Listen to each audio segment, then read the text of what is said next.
Good afternoon, everybody. Happy Friday. Hope you are all doing great. Thank you so much for being here. We've got a nice flight for you this afternoon.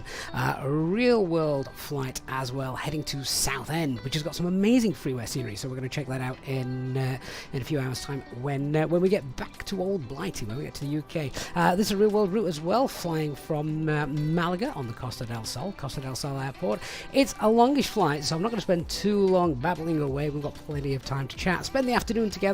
Hopefully it should have nice clear skies. YouTube is telling me, if you're watching on YouTube, that the stream health isn't very good, so let me know if you're struggling with that and the quality. I'm not quite sure what's going on there. I do have a sneaky suspicion that my power line adapter for the Ethernet may be on its way out, so it may all go dark. I'm sorry.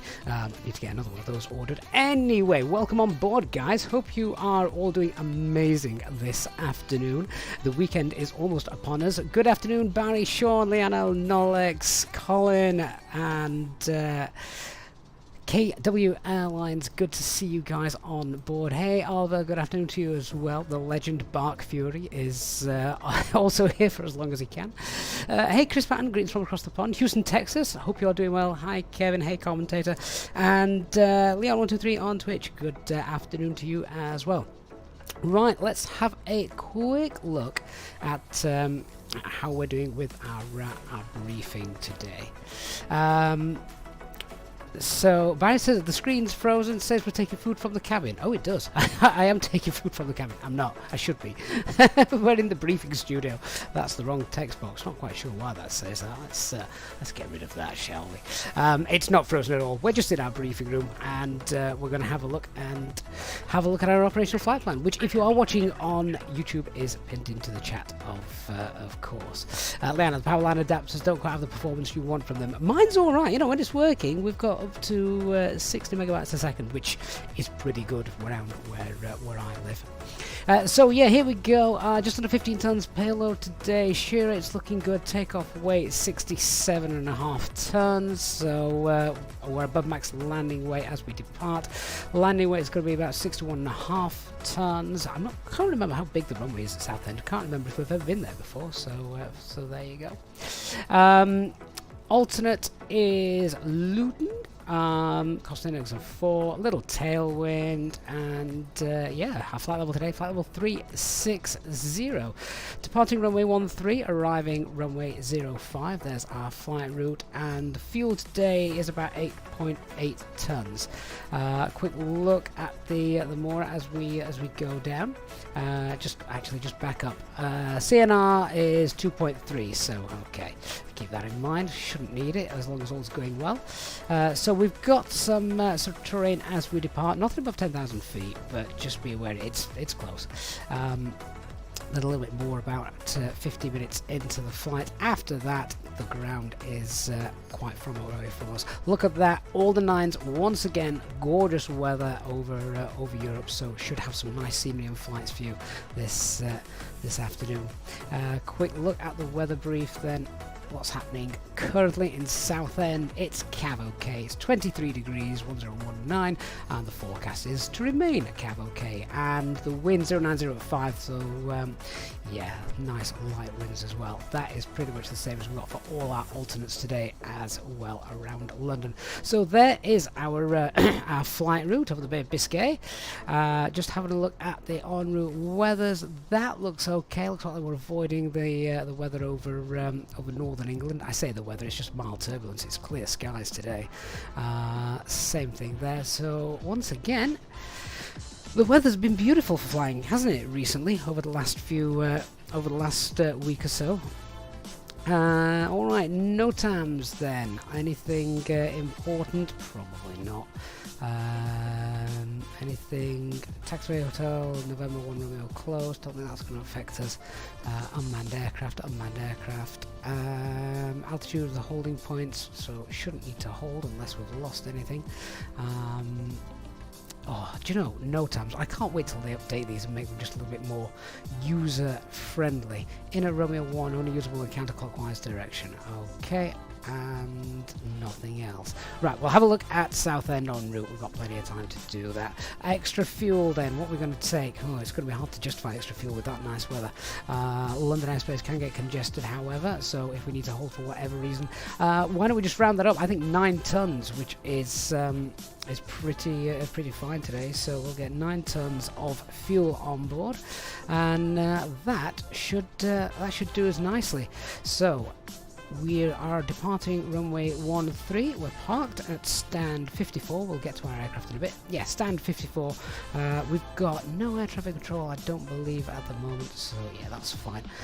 So we're going to push back.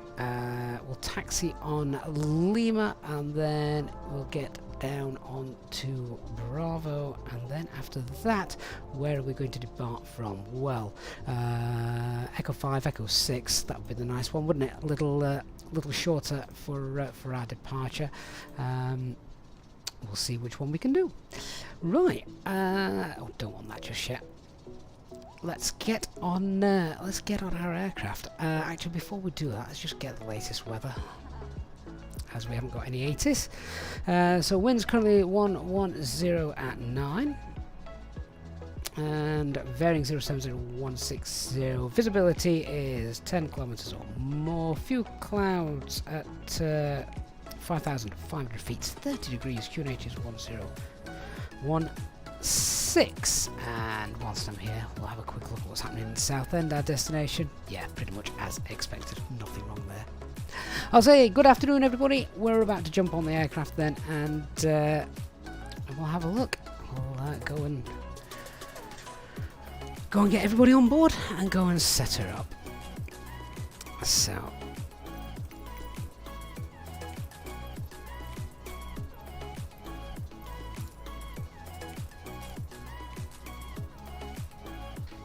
here she is.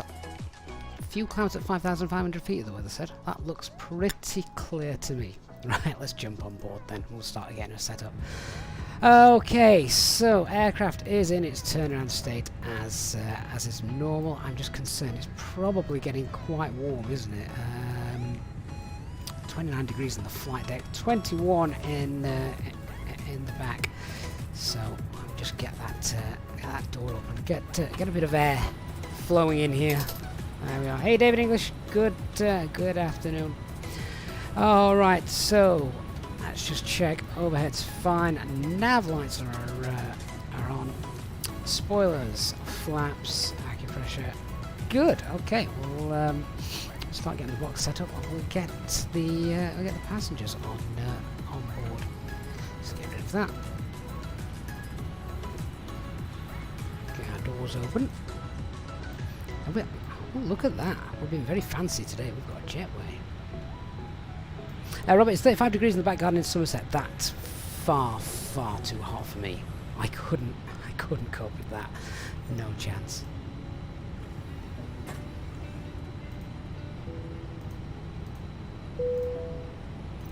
Cabin crew, we're all happy with how things are up here, so now open the doors and start letting our passengers on board. Thank you.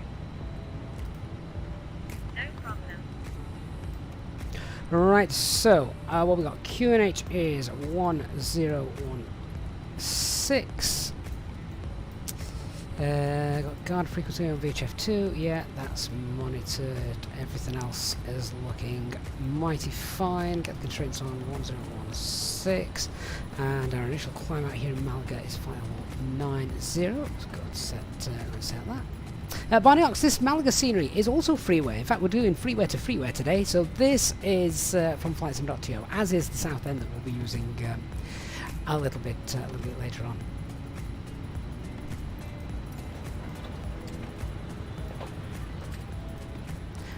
So IRS 3 nav green, CFMs and current air cycle.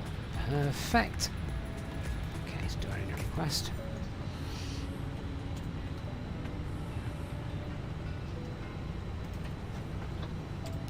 Alright, so today it is Alpine 86 Yankee Tango. Real world call sign as well. Cost index of 4. Tropo is 44 that's not a million miles away, that. 44154. It's very high, that, isn't it? I'm going to fly over the weather today. Grab the winds. Wind request. IRS in it is all aligned. Perfect. And we're planning flight level 360. Temperature is -52. Alright, so departure off runway 13. It's the BLN 3 hotel departure.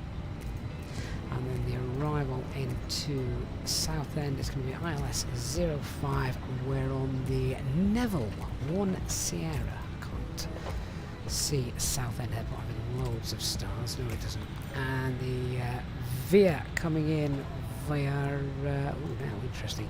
Let's have a quick look because I'm not familiar with these. So we could come in via Gobop, which would make sense if that is available, which it's not. Okay, so the actual, to keep us away from London traffic, it actually takes us to Gegmu, and then the idea would be to fly over the Southend NDB and do a full procedure and things. If there's no traffic around, we can shortcut and vector ourselves in, so we don't need to do that. But yeah, it looks like the S&D is the way to go for that. So we'll insert that, and that gives us 1,030 miles, 1,034 in the OFP, so that's alright. RadNav page, we'll fill that out. We've got Malaga, which is the VOR on the field, and BLN, which is the VOR that ends our standard instrument departure. So that's set up. And have we got the preliminary load sheet? I really hope so. No, we don't. Right, okay, so let's use our operational flight plan then to fill this out, shall we? So our zero fuel weight, 58.9. Standard CFG. Fuel for our alternate, which is Luton. That's not going to be a lot. 1.2 tons. Do the fuel planning.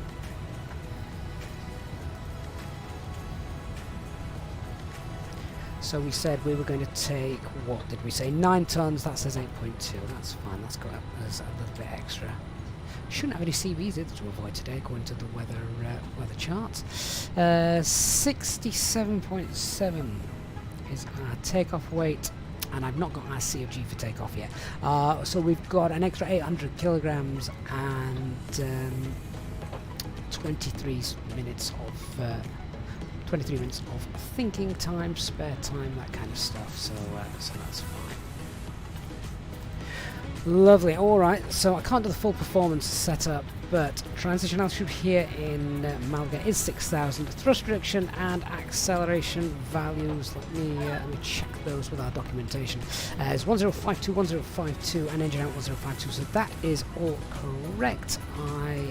I'm going to be doing flaps 1 today, so I'll pop that in now. Then we'll do the full performance once we get the message from dispatch and that final load sheet. The engine out procedure here then is standard. It's straight out 1,600 feet and a left turn to Zilvi holding point. So what I'm going to do is, just for quickness today, we'll place bearing distance. We're departing on a heading track of 133 and it's standard, so we'll put that 15 miles out. After place bearing distance 1, then it's going to make a left turn to Zilvi.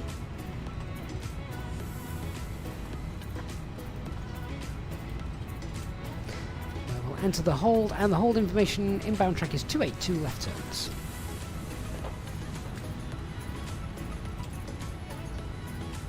Perfect. And then if that is the case, after leaving the hold at Zilvi, we'll be coming back to Malaga.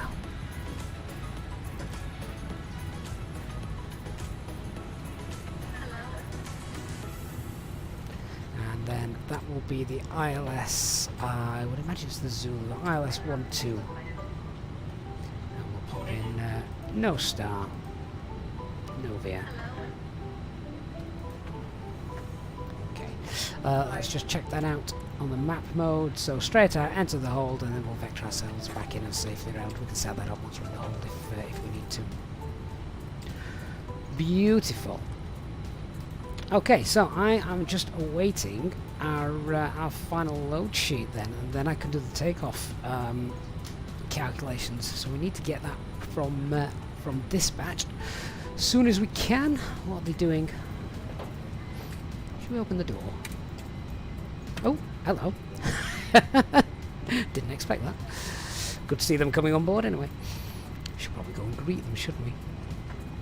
Right, well, while I'm waiting for that, let's just do the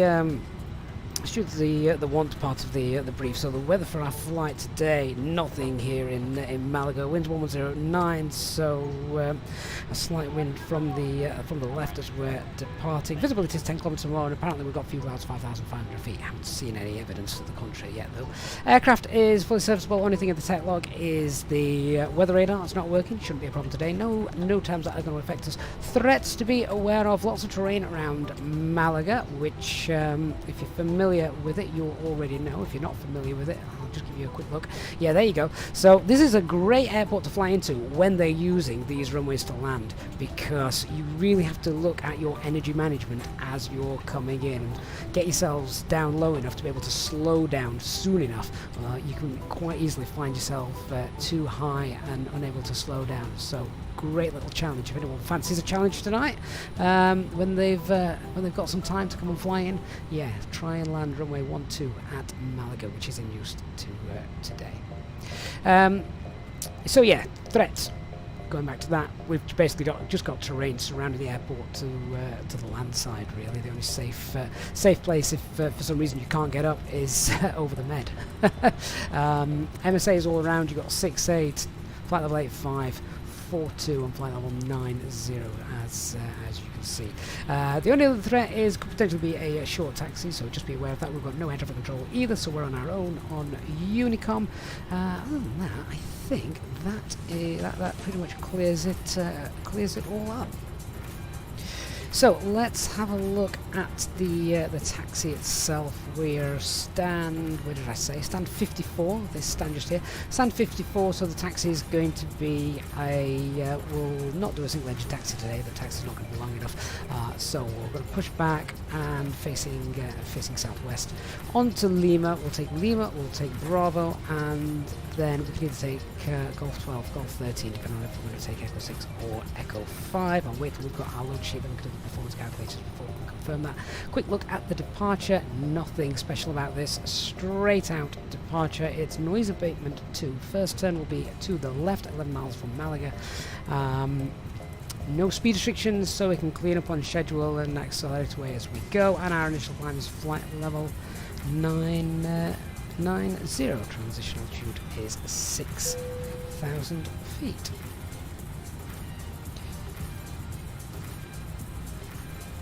Right, company messages come through. Perfect. Let's check that off. Then we can do the performance calculations. So our 0 fuel weight is 58.8. Takeoff weight is 67.6. And our 0 fuel weight is 31. Bang on. And our takeoff weight C of G is 28.7. Alright, let's have a look at the information we need for that.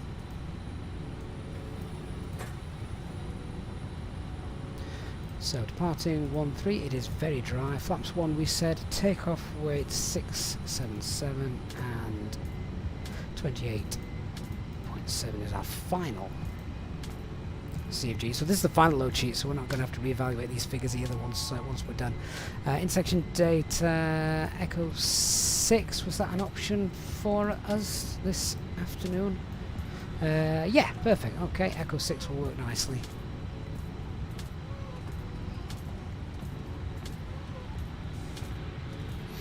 Was a 78 as a 737 pilot who flew yesterday into Malaga, landed runway 112. Must say it's a great, beautiful approach there. Great streams. Really like the videos. Wise, thank you so much for coming on board. Hope you're having a chilled out day today. And yeah, don't you find that coming into runway 12 is great? You get really close to the terrain. It's obviously all safe, but it's a great approach, and one you perhaps have to think about a little bit more in terms of how you're going to get down and slow down, rather than just a standard approach with nothing in the way. Right, there we go. So 133, 146, 146. Flex is 58. Let's get that info into the box then. So 133, 146, 146, and flex 58. Lovely. Hey Oscar on Twitch, FREEWARE Southend that we are using, and FREEWARE Malaga as well, both on flightsim.to, that's right, yeah. Okay, box is now set up, and we're good to go. Alright, we've already gone through the brief. Now let's go through the box and make sure that everybody's happy with everything. So just confirming Malaga, runway 13, and that's on the BLN 3 hotel departure. Radna, we've got Malaga VOR, we've got the BLN VOR progress page. Flight 360, that's going to be fine. 340 is optimum, but 360 is fine because we're over 1,000 feet on recommended max. Confirm the speed 133, 146, 146. Clean speed 221. It's a flaps 1 departure today. Noise abatement 2 with the thrust reduction acceleration altitude. Transition altitude 6,000, and our flexing departure today is 58. Takeoff weight is 67.7, which is below the which is above the maximum landing weight. So just be aware if we need to get back in, we'll need to perform the overweight landing procedure. And the secondary flight plan has got the engine out procedure in the box. So with that, I think we're good to go. Good to start closing the doors. I think everybody's on board.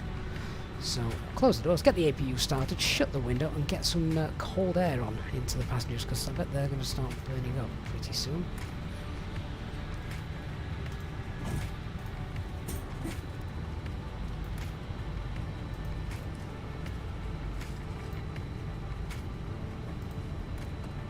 Yeah, it's starting to warm up now, looking at. Ladies and gentlemen, welcome on board our Easyjet service.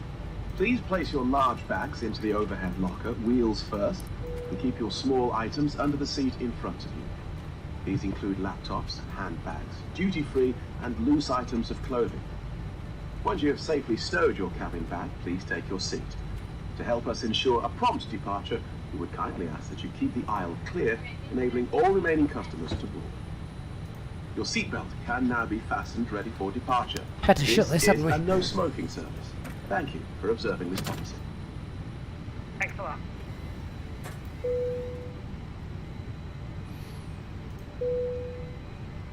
Cabin crew, we're all ready to go, so please arm the doors and cross-check. Thank you.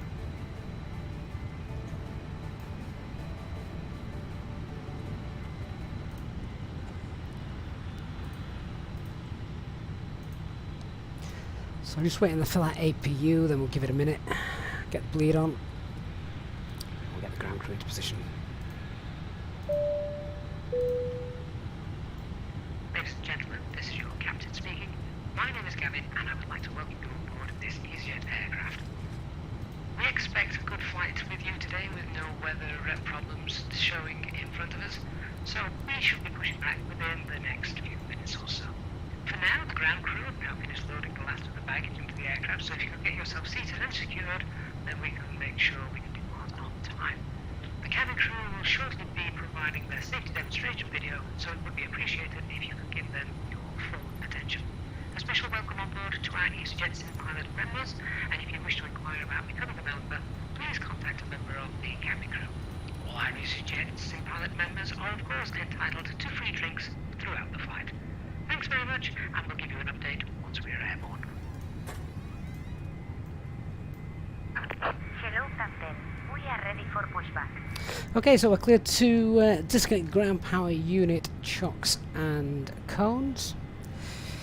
And the cockpit preparation checklist. So aircraft acceptance has been completed. Fuel quantity is checked, 9 tons and balanced. Seatbelt signs are on. It is got 3.5B green and the barrier FQNH 1016 cross-checked and 30 feet. Departure checks complete. Bypass being inserted. Let's turn these down. Get the packs on in another minute or so.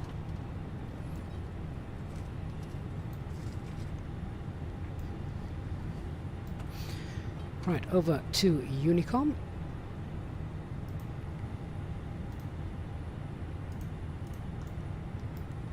Malaga traffic Alpine 86 Yankee Tango, stand 5-4, pushing back facing southwest on Lima.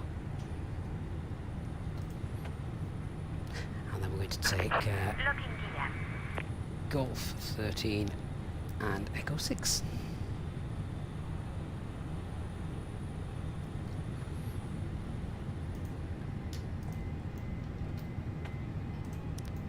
Right, beacon lights on, transponders on, acupressure's in the green. Release parking brakes. And the before start checklist, parking brake is on, takeoff date has been confirmed, windows, oh, closed. Release parking That's why it's on the checklist. Windows closed, EFB is on flight mode, and doors are closed and armed. Release parking Beacon brakes. light is on. Okay, let's release the parking brake and let's go. Hey, Nick T. Commencing push. All engines clear. Start at wing. Back we go. Engine mode select can go to ignition then. We've got the nose wheel steering disconnected and starting engine 1.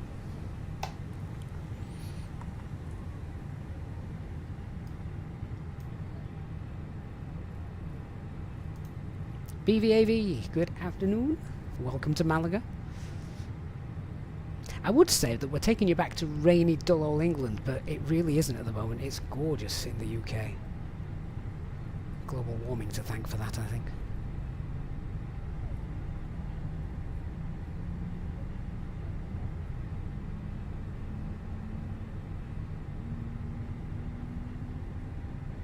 Oh, we've just reversed straight through a bus. Ladies and gentlemen, we now ask for your attention while we take you through the safety procedures on this aircraft. Do you think Microsoft Flight A Simulator safety chart is in 2024 your will have seat the pocket similar showing issue? the exit routes, oxygen masks, life jackets, and brace position that you must adopt if you hear brace, brace.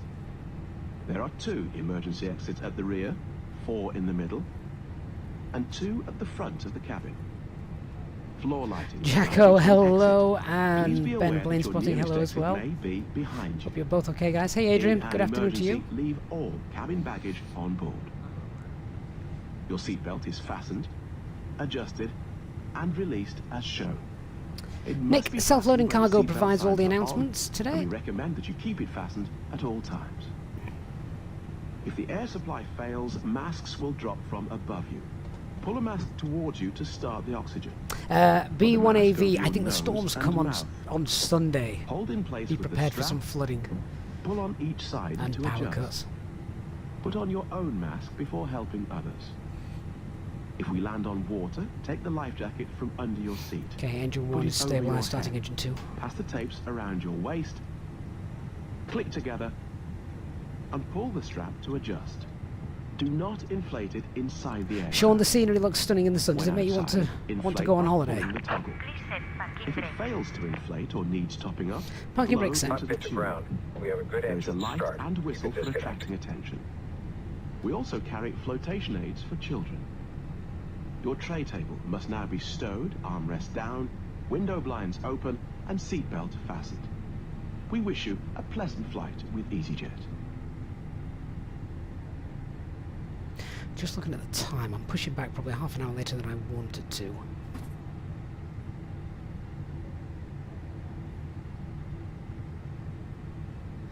That could be interesting.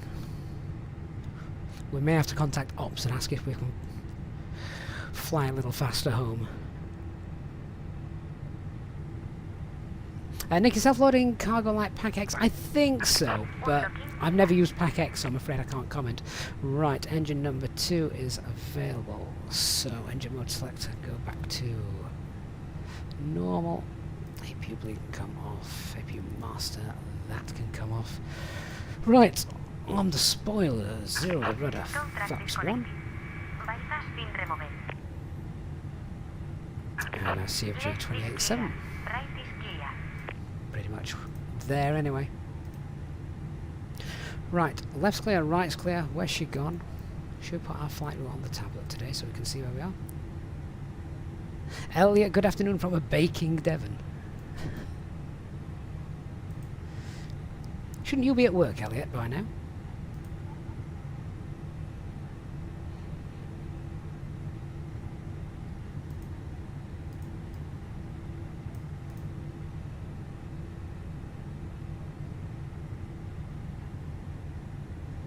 Where's she gone? There she is. She's hiding behind the side. Okay, she's good, and she's out of the way. Alright, they have to start checklist. So anti-ice is off, ecom status is checked. We should just have pack 2 fault, yep. And pitch trim is 28.7 and rudder is neutral. Malaga traffic, Alpine 86 Yankee Tango, taxiing now to runway 13 via Lima Bravo Golf 13 and intersection Echo 6.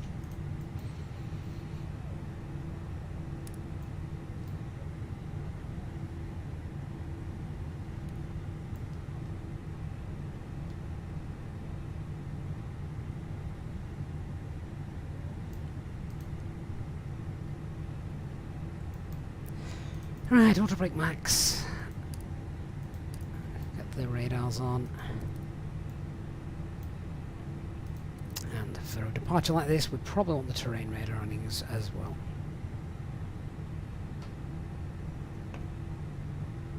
So quick peds check then, absolutely no change to our performance as we did it with the final load sheet, so that's fine. We've got the drive figures from Echo 6 all set up and ready to go. The departure is the BLN 3 Hotel. First turn to left, noise abatement 2. No speed restrictions, so we just clean up as we go. No constraints to hit either. Engine out procedure is standard, straight out, and then once we're happy, secured and above 1,600 feet, it's a left turn to our holding point, where we can get nice and safe 3,000 feet over the Mediterranean. And our initial stop climb is flight level 90.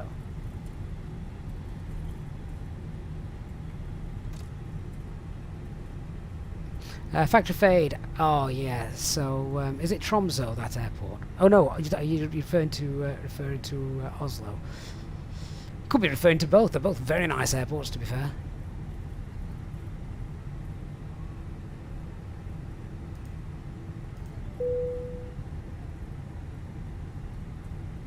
Cabin crew, seats for takeoff,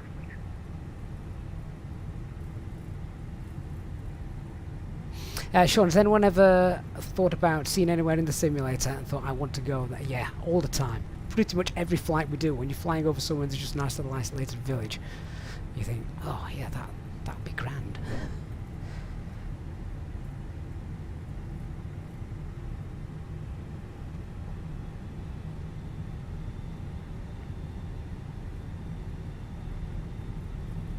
So guys, just as you're strapping yourself out, you should already be strapped in, but just as you're getting comfortable, ready for our departure, if you haven't done so already, please do consider hitting that like button for me. It does make a difference to the channel, a big one. So thank you everyone who's already done that.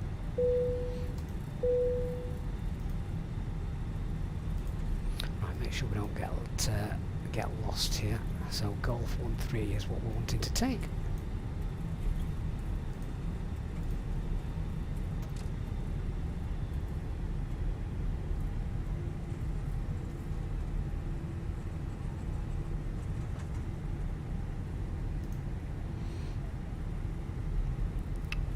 Which could be this one, I think.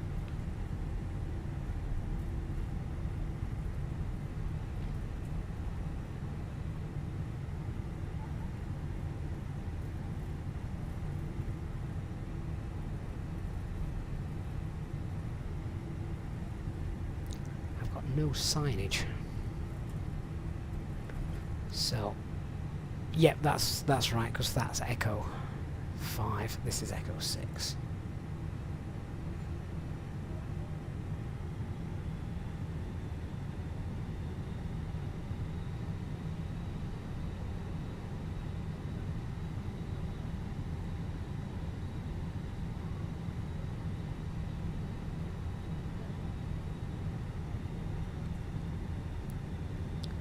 Okay, so our approach path looks clear.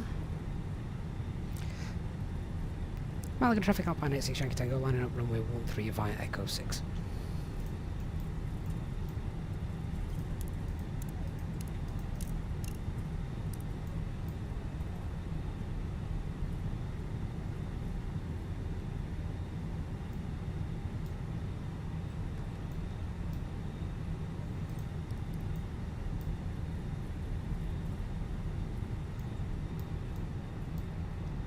Okay, we'll get on the runway and rolling takeoff, I think.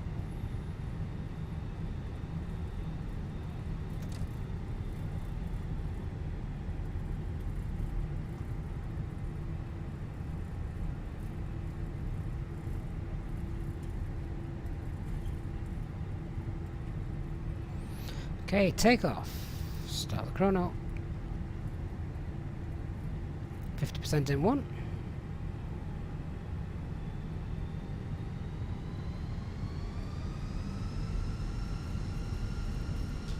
Takeoff thrust, man flex, SRS and runway. Slight wind from the left, making engine 1 the critical one.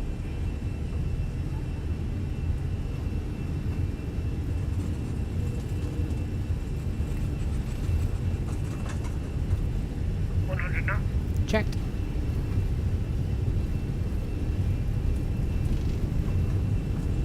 V1. Rotate.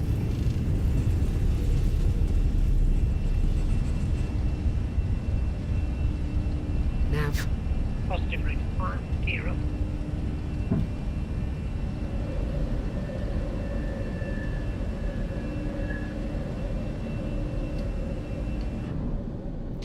And that's it. Goodbye Spain. Goodbye Malaga. There's straight out over the Med. Autopilot 1 engaged. Little man, thank you for the sub. Thrust climb. Climb.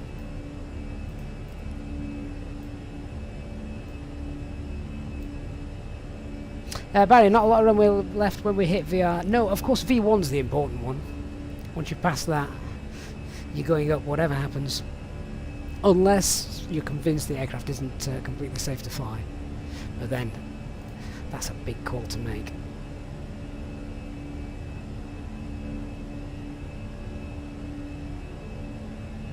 Good evening, Matt. Hope you're well.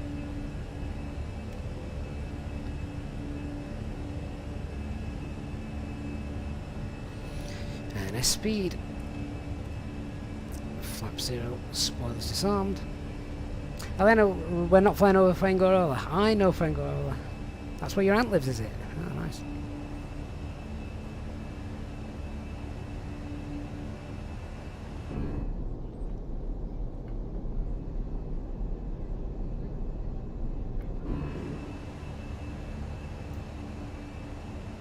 Hey, Nabil. Oops. Forgot about that one.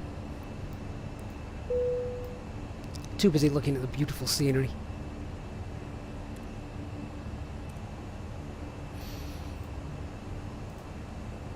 Okay, all well and good. We're VMC as well, so we're going to go direct now to GDA.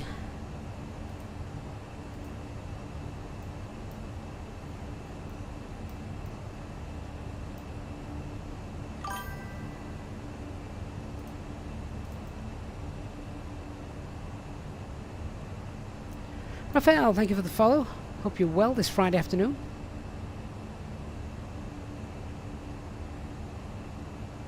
Adrian, the scenery is amazing and breathtaking. Forget the packs. It's okay, we got one of them on. You're not going to asphyxiate with that.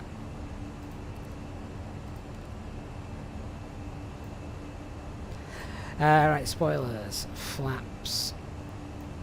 landing gear lights.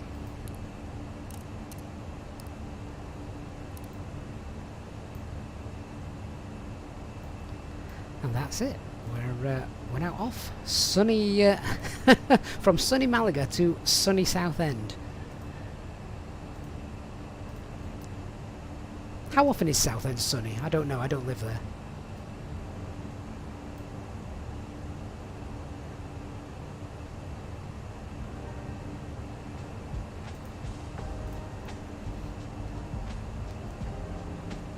But yeah, if you are coming into Malaga, this is what you're going to be avoiding as you come in on runway 12. This runway just there, and it looks, it really does look good. Please keep your seatbelt fastened while the seatbelt sign is on. Speed up, We start. recommend that you keep your seatbelt fastened whenever you are seated. Toilets are located at each end of the cabin. Remember that smoking is not permitted at any time. Thrust climb, up climb, This 250 blue. includes e-cigarettes.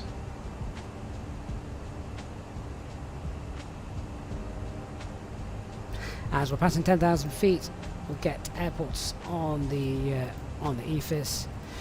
Red nav page. So clear Malaga out. 360. Yeah, we said that's going to be fine. 0 that cost index, and we can get rid of the secondary flight plan.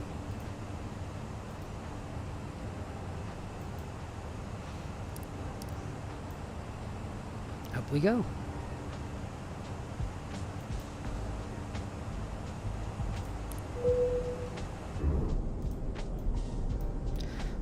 That's gorgeous, isn't it? How great does that look? Ladies and gentlemen, the captain has now turned off the seatbelt sign and you are now free to move around the cabin. We do recommend, however, when in your seat, that you keep your seatbelt fastened at all times in case of unexpected turbulence. The toilets are now available.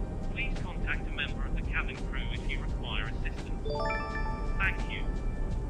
And on departure, Barry Bartson. Super supporter of the channel, Barry Bartson. Thank you so much. Gifting 5 Easyjet Sim Pilot channel memberships. So welcome to Matthew, Yardi, Chris, Manic Mimer and Paul T. You are all now channel members. Thank you so much, Barry. Incredible support. You support us so much. Really do appreciate everything you do for us. It's very generous. So our new members, remember, if you're on Discord, get yourself into our Discord server and link your account with your YouTube, and then you'll be able to access the members lounge and check out the members only streams as well that we've done too in the past. Mads, the weather's too great in Malaga to leave. Don't you worry, Mads. We're gonna get to Southend. It's gonna be exactly the same. Promise. Might even be warmer. Fruit Bat says Southend is like a time warp. Hasn't moved on since the 80s. That might be true. I don't know if I've ever been to Southend in real life. Certainly not been to Southend Airport.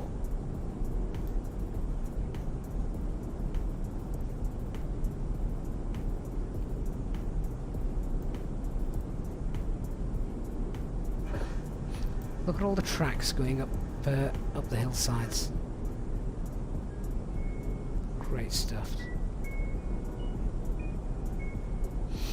And both Liana and Adrian talking about the Caminito del Rey paths. They've now got a new path, have they? Safer than the old one. Less chance of falling down it. I do think Microsoft Flight Simulator gives some amazing scenery to Spain. It's had a world update, hasn't it? So I suppose that's why. Eliana, temperature aside, I know which I'd pick between Southend and Malaga. Malaga's just a tourist spot though, isn't it? Southend, I bet it's really nice and peaceful.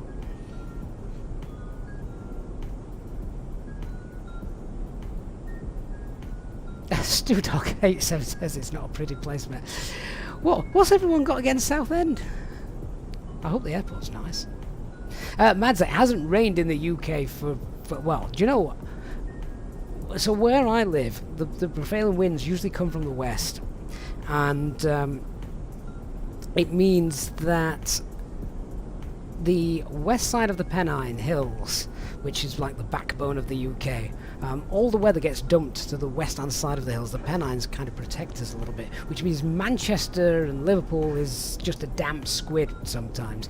But then you come to where we are in God's own country of county of Yorkshire, and we just get glorious sunshine. We're protected by those Pennines, but it means that we have not had rain now for about a month. Not one drop.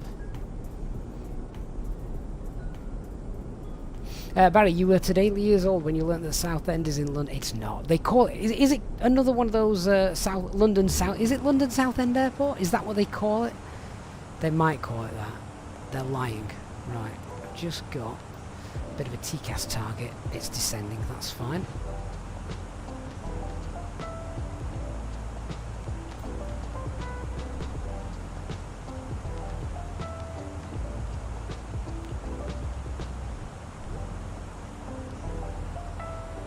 Yeah, Sean, lots of airports now are jumping on the London bandwagon, aren't they? Because it makes them sound closer to London than they actually are.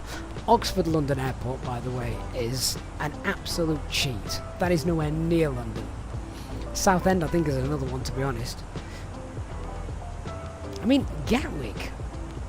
Gatwick's not exactly close to London, is it? Right, let's get up to our cruising altitude. We've got no further ATC. We've got not any ATC today, so flight level 360 is available. Let's set that. Up we go. 360 blue.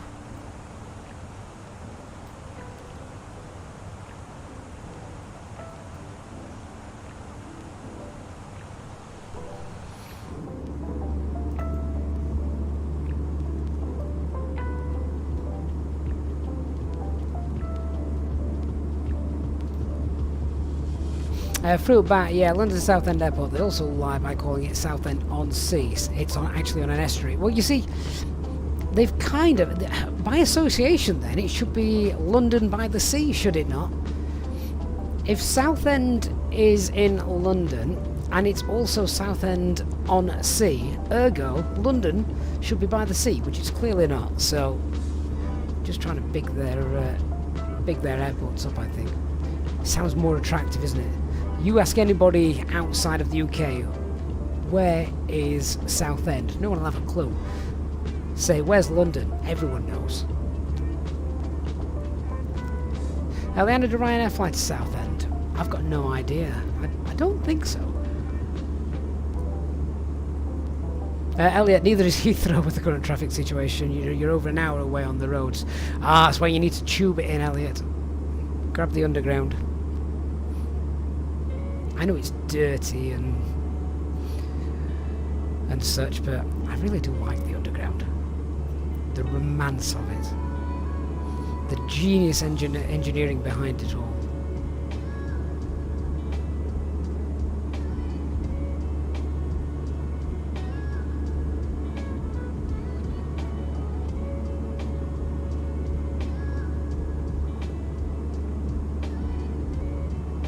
Barry, it's exactly like Brussels South, although to be honest I think London Gatwick is a bit more like Brussels South. Maybe that should just be called the London South Airport. Do you reckon they could change it? London South Airport, can you imagine? Or if Biggin Hill already got that. Of course Biggin Hill's not a commercial aerodrome. Fruitbat says it usually takes longer to get from central London from Heathrow than it does from Gatwick. I haven't timed it, Fruitbat. I wouldn't know. I've been to Heathrow several times in the past, but never from the centre of London. Hey Reza, hey 320 lover, hope you're doing well.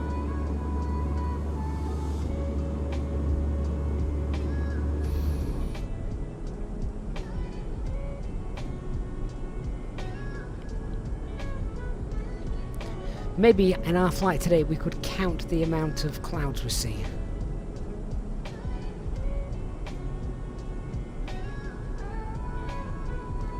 Elliot, you agree, love running the Piccadilly line occasionally on the train Sim World 3. Do you know, I've never got into that.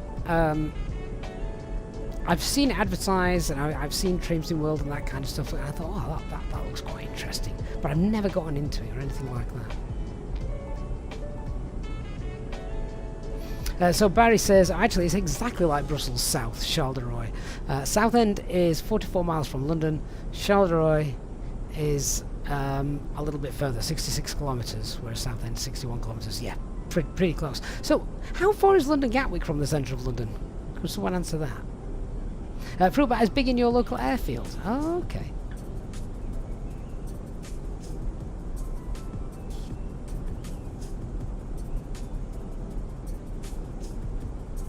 Hey Paul, other day you signed up to VATSIM, passed the exam they give you, just not had the courage to actually log on, but you have downloaded vPilot. Oh Paul, what you need to do, just log on, sit at a busy airport and enjoy listening. That's what you need to do. StuDog87, hi Stu. What's my favourite airport in England? Oh, I'm going to be sort of geographically biased here and just say Manchester because it's my closest airport. That's not necessarily my most favourite airport to fly out of or anything like that. My other local airport shut down, Doncaster, Sheffield, which won multiple awards for being so easy, quick and great to get through. No massive queues or anything daft like that.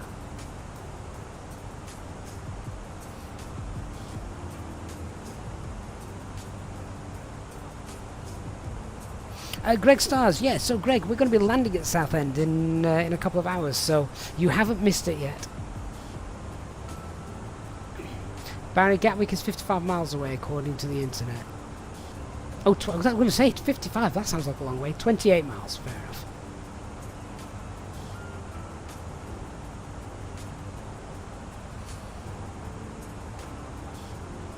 Oh, Elliot, the Transpennine Express is a gorgeous train route. However, driving between Sheffield and Manchester is an absolute pain.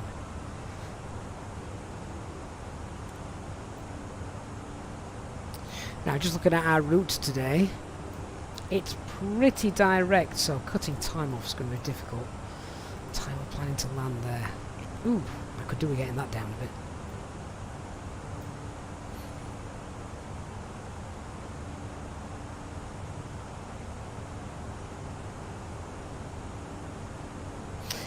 Greg, ETA is in about 2 hours and 10 minutes. So if you're in the UK, just before 6:15.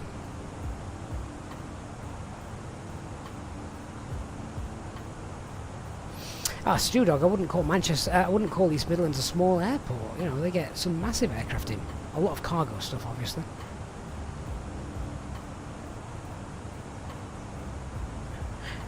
Chris, you were looking at buying either FS Hood or Pro AT CSR. Looked through your emails only to find you had purchased Pro ATC already back in October. Must be a senior moment, don't recall it. Maybe a partner bought it, Chris. Maybe they're a secret av geek as well. Adrian, say you're coming from X-Plane. How would you get the camera system to work similarly? Do you use add-ons for it? No, there's no add-on, as far as I'm aware. I'm not sure there are any add-ons for the camera system in Microsoft Flight Simulator. So looking around the flight deck, pretty straightforward. Just right mouse button and then you just pan around. Or you can depress it. You press down your middle mouse button or scroll wheel and then you don't have to hold anything while you're panning around. And then you've got your drone camera, which you press the insert button on your keyboard. And then you use this like old school gaming, if you remember that, using the AWSD keys for left, right, in, out, and then the numeric keypad to rotate around like this.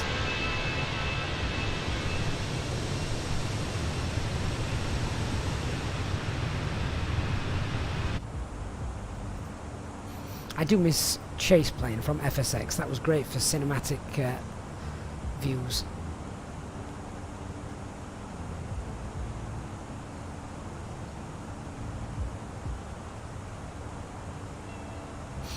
Mads, you want some more long-haul Airbus in this sim. So obviously the A330 from Headwind. I mean, there's several A330s coming, isn't there? Headwind and Aerosoft going to be entering that market pretty soon. Reza, what do I recommend for a 16-hour layover in Abu Dhabi Airport? A hotel with a comfy bed. Sleep through. Man's ever seen there's been an A380 release, but with an A320 cockpit? No, I'd not seen that. That sounds... that just sounds very wrong.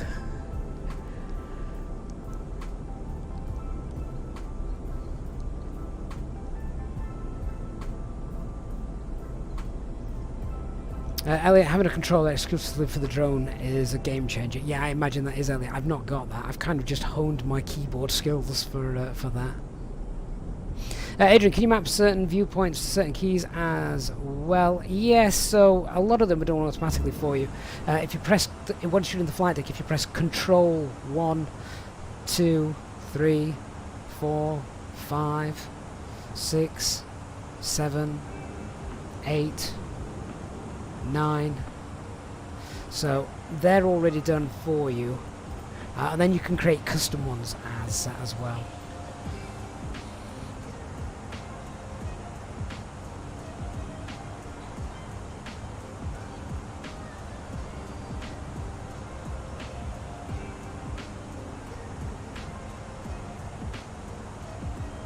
Matthew, you departed Gatwick in the simulator about 20 minutes ago, a bit bumpy out the way on the way to Mallorca.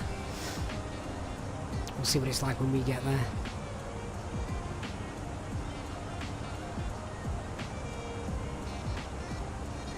there. Land the control is the way to go for the drone camera. I think all the Xbox controllers, I've got 2. Neither of them are wired. They're all wireless.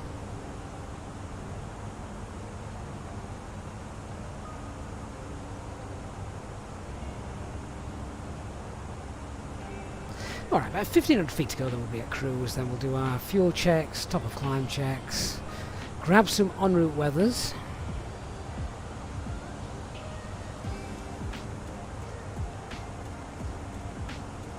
Just hoping the internet holds out. I say that I think my power line adapter might be on the blink. That might have been what happened during our stream yesterday. If for some reason the stream stops, stick around. All I need to do is literally turn it off, turn it back on again, and boom, we're back. So, 30-second job, and we should be fine.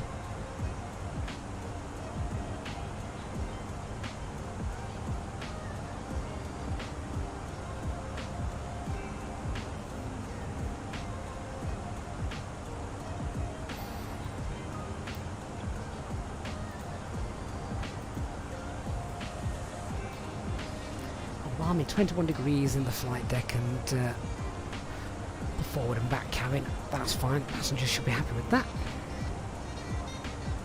Adrian, is fibre optic internet widespread in the UK? It's getting there, but there's still a lot of copper wires linking houses to the exchanges. Hey Dan Vosa, how are you doing?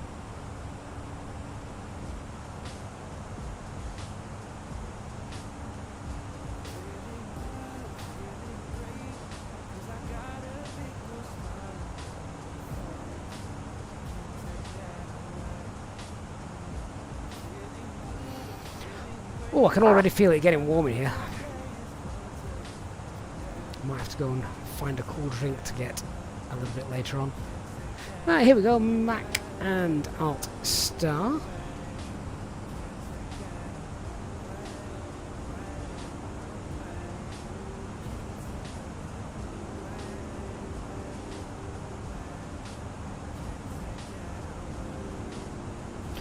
And Alt Cruise. There we go. So, nicely our cruising level, set TCAS to below, and we'll pop cost index back to 4, and then we'll slide through our ST pages and make sure everything's working as it should. Ladies and gentlemen, from the flight deck, we'll be delighted to hear that we're now at our cruising altitude, and we hope to give you nice views throughout the flight as we have good weather ahead and should be experiencing any turbulence. Of course, this means that you will not spill any of your drinks that you may have from the cabin crew as they begin to start making their way around the aircraft. Could you please ensure that the aisles are kept clear so the cabin crew can offer you their cabin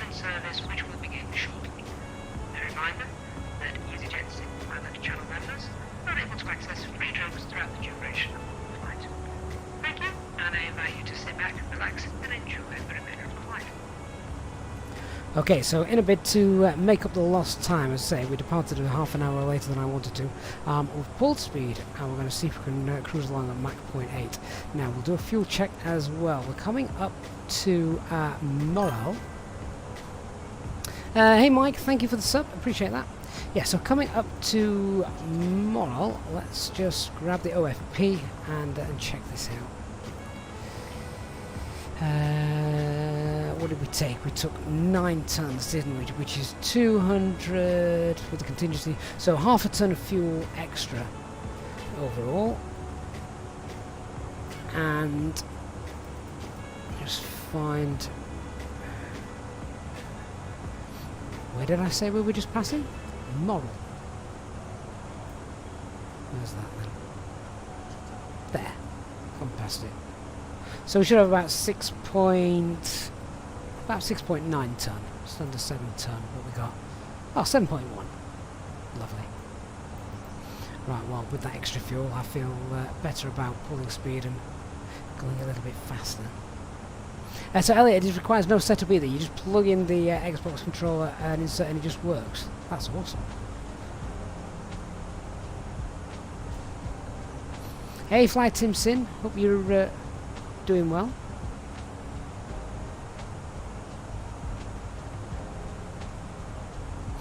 You heard me say in the background that Yorkshire was God's country. If memory serves, it was actually Lancashire. Well, yeah, he practiced on Lancashire, then he moved over to us and perfected it. Red roses.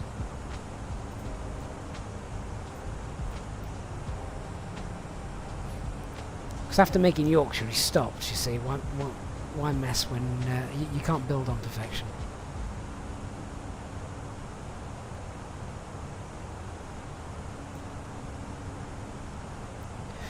Right, so en route weathers then. Madrid is obviously a good shout. We're going to go Madrid, Bilbao, and Bordeaux.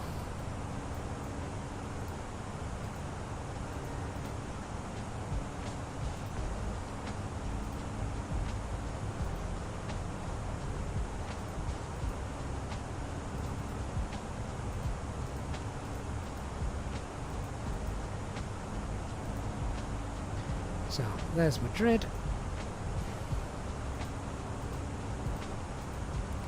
Bilbao. And Bordeaux.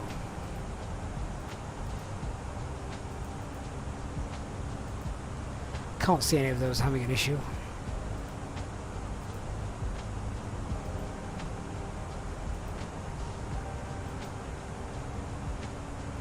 So Madrid's wide open.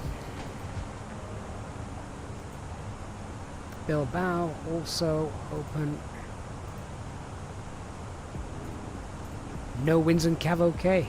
Well, variable in Cav OK in Bordeaux as well. Excellent. Easyjet ops, 10 minutes late. Okay.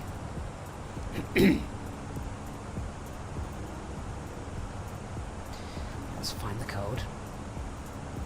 Hoba, how can you update the equitime point? We'll do that actually. I'll do that in a minute for you then, Hoba, and talk you through that. So, what am I doing? I'm looking for the delay charts, aren't I? There it is. Incorrect departure time, ODI, I think. We'll go with that.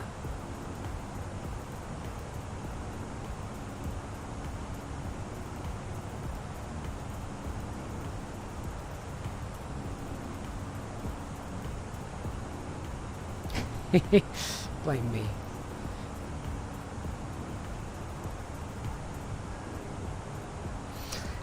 So the equitime point.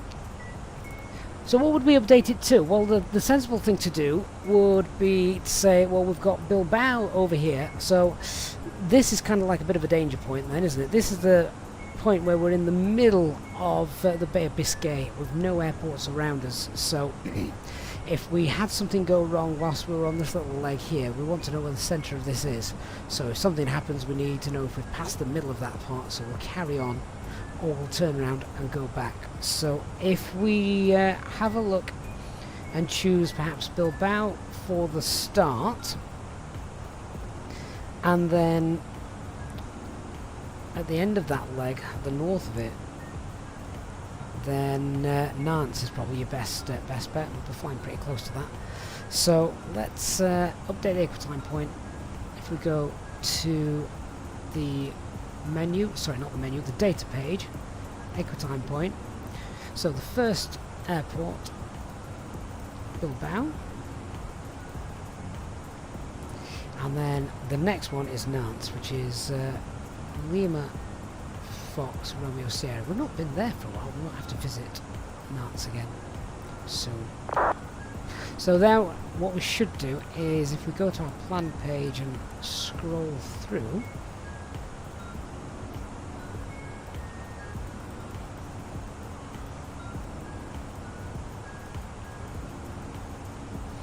the equitime point should, I must have missed it.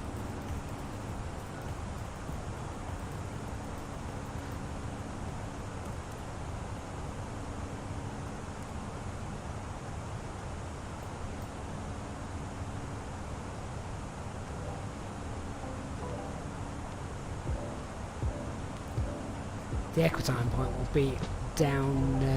It's further up there. Hang on. Let's just scroll forward a little bit. There it is. Look. So the equitime point is now somewhere in the middle of here.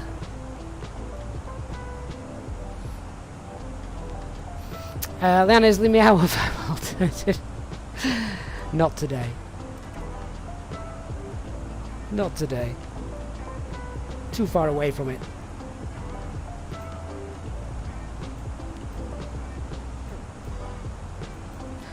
Company message. Clear that.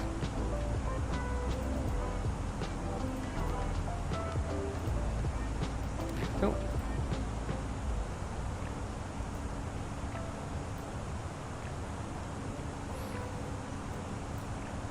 So what time does that say we're going to get in by? So we're already not 5 minutes off our time. That's good. Let's see now if we go through the operational flight plan and see if getting any higher would help, or sometimes even lower depending on the winds. So what's our max today? So we're at 3.6. We can't get up to 3.8. So we'll be going down to 3.4.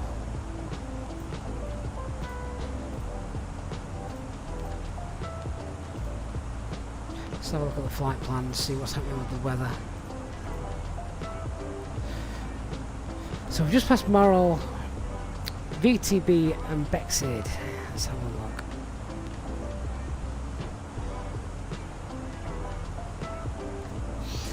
A lot of the winds are westerly though, so they're not really going to affect us too much. If they were more southerly,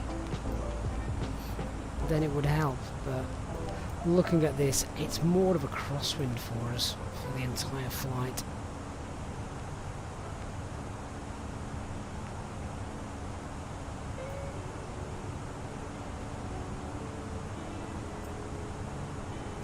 So yeah, look, 268, 268. 273. So higher and lower not really going to help us out.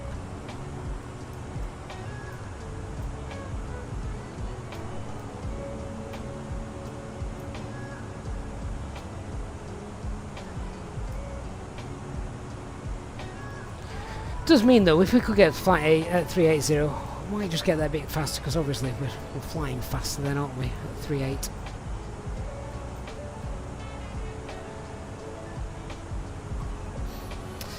Paul T says thank you muchly to whoever gifted him his channel membership. Afraid wasn't paying attention and the YouTube notification email didn't appear to reveal the identity of the kind of. If it was today, Paul, then it would have been Barry. Would have been Barry Bartson, who donated some channel memberships a little bit earlier on in our flight today. So once again, big shout out and thank you to Barry for that.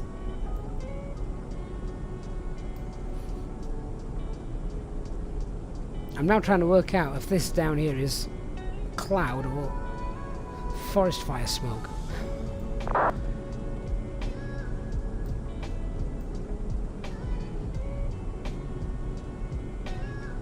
It's not part of the scenery, is it, that? I wonder if it is part of the scenery. Do you think it could have been if there were fires there when the satellite imagery were taken? Because they don't appear to be moving, do they? Like clouds would do.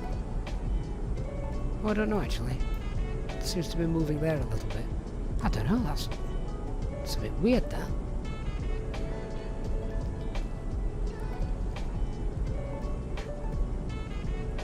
I mean, if it is smoke, it's a heck of a lot of smoke.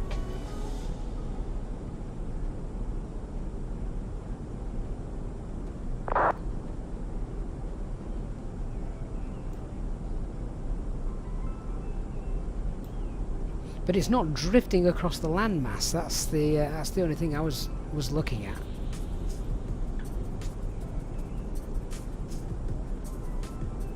Hey, Planes for Life. Hope you're doing well.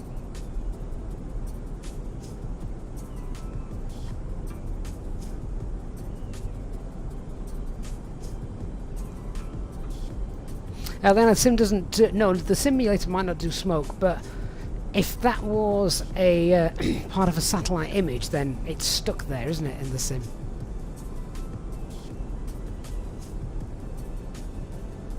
That's why sometimes on approach to airports you see planes in the ground. Oh, that is a gorgeous view of Madrid down there. That is awesome. Paul, I didn't see your message about Heracleon. No, so feel free to send that again. In just a few moments, we'll commence our in-flight service, offering you the chance to purchase a selection of hot beverages, together with drinks and snacks from the bar. We accept payment in pounds, euros, most major currencies, and debit or credit cards. The correct change would be greatly appreciated, and if we can be of any further assistance, then just ask us as we join you in the cabin shortly.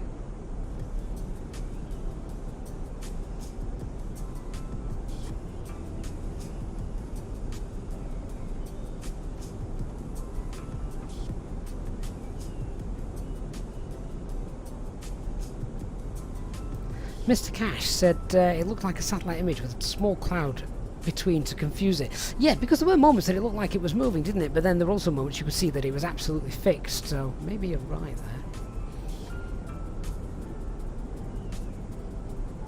there. Also, Paul, you're going there in real life for your holiday. Have I ever been there in real life? Not been there in real life. And have we done it in the sim? We might not have. Paul, we might have to simulate your holiday.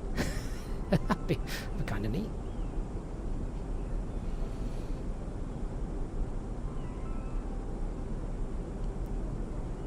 Look how massive that airport is. We're at 36,000 feet. And just compare the length of the runways and the overall environment to Madrid. It almost looks like the same size as it. It's crazy. I mean, it is a massive airport. Taxiing there, I find, is just as bad, if not worse, than Amsterdam.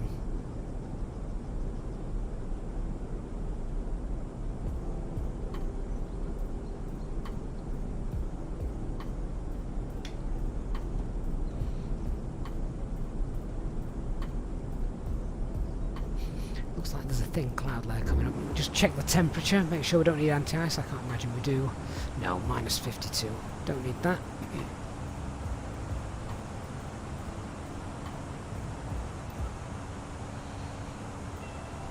So will we get to see Bilbao as well? Yeah, literally flying straight over the top of Bilbao.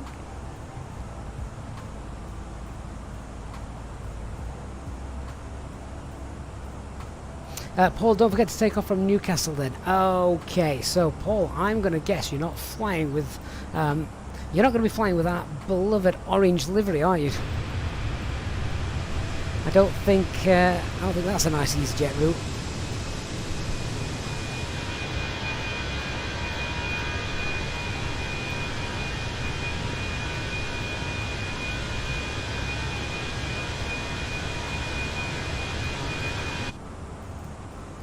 Hey the airman, hope you're doing well.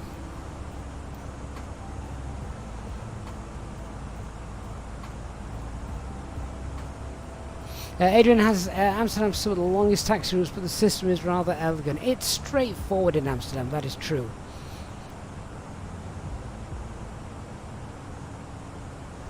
Easy to get lost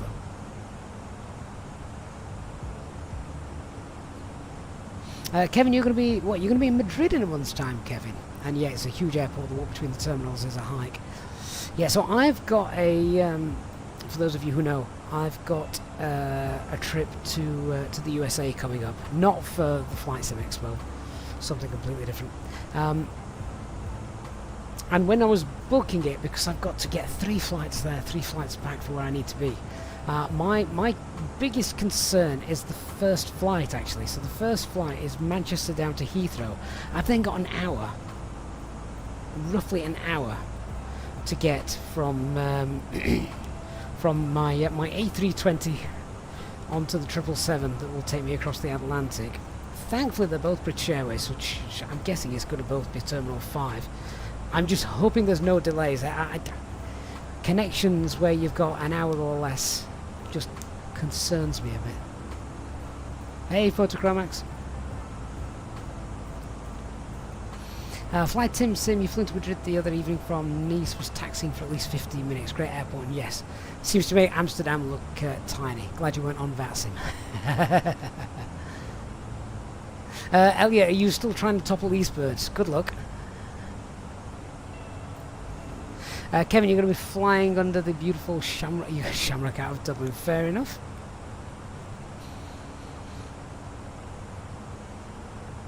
Emma, first flight is very important. Will determine the subsequent. Yeah, the problem is, it's not the problem. But once I get to Heathrow and on that flight, I'm not really concerned, because the next connection, once I get to Philadelphia, I think it is about a 4.5 hour layover time. So you know, I'm hopeful that my flight isn't going to be 4 hours delayed.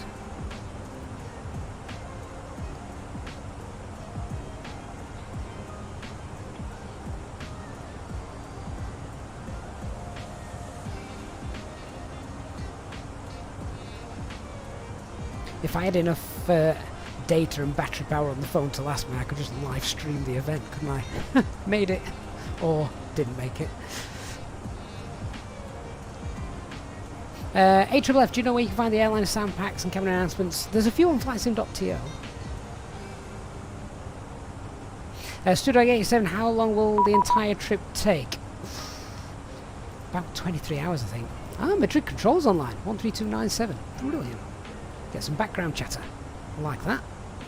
Adds to the immersion, doesn't it? Must have just woke up from their siestas.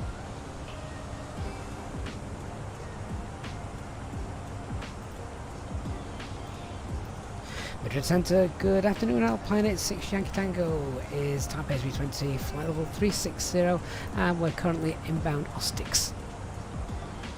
Alpine 86 Yankee Tango, hello, Madrid, squawk 4403. 4403 for the squawk, Alpine 86 Yankee Tango. Hello, Passenger 46 Jet Quebec, level 390, Jack Kotor.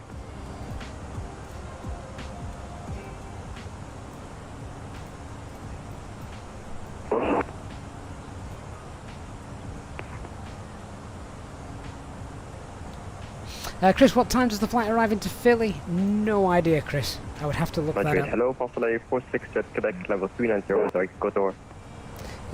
Stu Dog, how long will the trip... Yeah, 23 hours, that's right. Oscar, we're in manual speed because I'm late, basically. That's the only reason.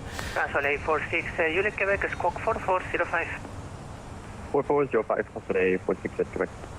Alpine 86 Yankee Tango, radar contact. Good stuff for an ATC control. Iberia 48 Tango Uniform, salida de Madrid. Iberia 48 Tango Uniform, muy buenas, Madrid, está en contacto radar, ascienda a nivel de vuelo 240. 240, Iberia 48 Tango Uniform. Madrid, buenas, Iberia 312. Buenas tardes. Jack, you're doing your first long-haul flight on VATSIM, Madrid to... I don't know where that is. Is that somewhere in Brazil? South America? Hey man, glad you're enjoying the stream. Squawk 4402. It's nice to chill on a Friday afternoon. Sayed, how can you solve the init problem during takeoff? It's not a problem, Sayed. The aircraft is doing exactly as it should be. November 24 Romeo Foxtrot, muy buenas, está en contacto So, radar. Descienda 8000 it's pies, not telling you- Emanu 2 Eco y su arribada para Santander It's con not telling you QNH that... 1015. sorry, I don't want ATC to drown us out. It's not telling you that your takeoff is Afirmo, 8000 prohibited. pies, corrección 80 y It's telling Santander you espere la that QNH certain 1015. cautions and alarms are inhibited from being displayed to you while taking off. Basically, QNH 1015. it only allows major failures to be displayed whilst you take off, just so you're not distracted during the takeoff roll if something minor breaks. You don't want to be getting a master caution warning because, I don't know, there's a pack fault or the radio altimeter breaks.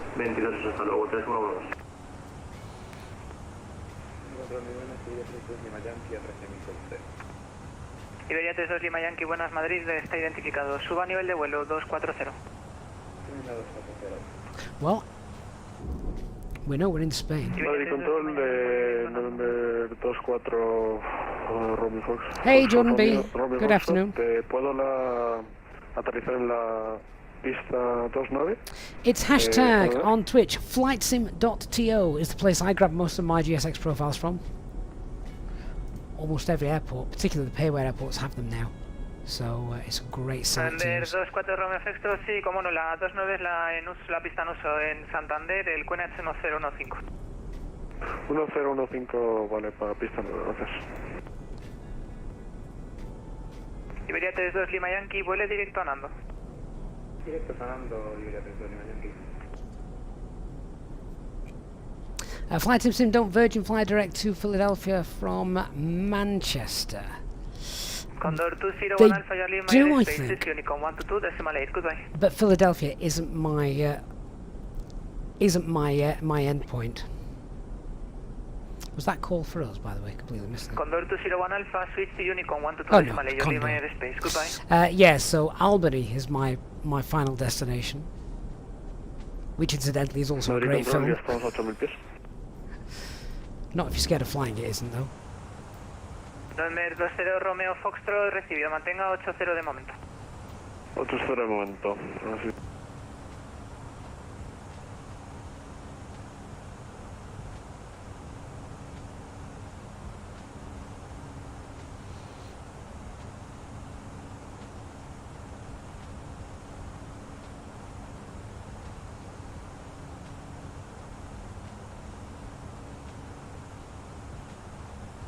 November 20 Romeo Foxtrot, ¿está en contacto con el terreno?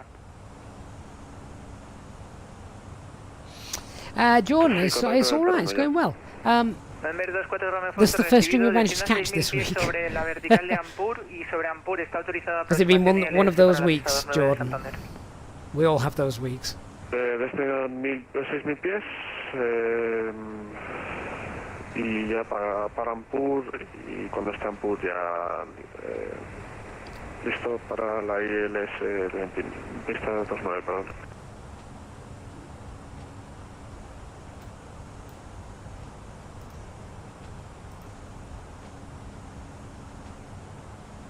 We're still too heavy to get up to flight level 38. I was just going to see if we can get up there. It might save a little bit of time.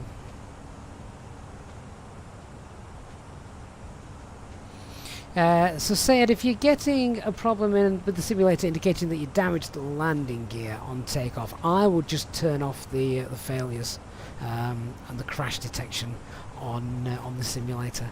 Crash detection on the simulator is very over the top and sensitive, I think. Madrid Control, hello, Airfield 1008 at flight level 360. Portugal 1008, muy buenas, Madrid, radar contact. Condor 201 Alpha, getting out of cockpit for about 2 minutes, if possible. Condor 201 Alpha, yes, I was trying to calling you 2 times, and you are leaving my airspace, sir. You can contact Unicorn 122.8, goodbye. 1 is Unicorn 122.8, I apologize for the 2 missed calls, I'm sorry. Bye-bye.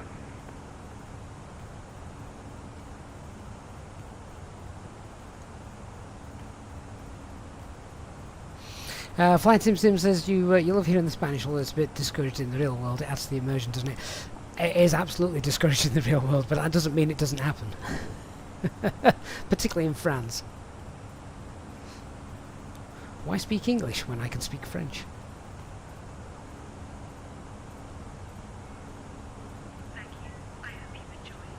Oh, Jordan, grabbing the gin. Good move, mate. I mean, I would suppose for the people on this flight, they would all be heading back home after a beautiful week away. They'll all be absolutely gutted that they're on their way home after a nice week's holiday on the Costa del Sol. Suba a nivel de vuelo 400. Ya estamos en la ILS 29.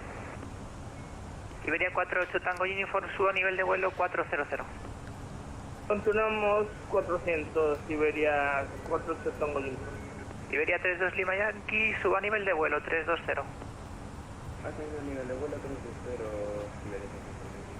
Southend Verde 24 Romeo Foxtrot en Santander, el viento 04079 nudos, pista 29, autorizado a aterrizar. Autorizado a aterrizar, pista 29, gracias. Stu Dog 87, especially as we're flying to Southend, they'll definitely need a drink on the way back. Leanna, thing is, with the Dutch is, we love to speak English, so you don't get to hear Dutch on frequency. Do you know what? I'd never really thought about it, Leanna, but you're right. Don't think I've ever heard Dutch on frequency.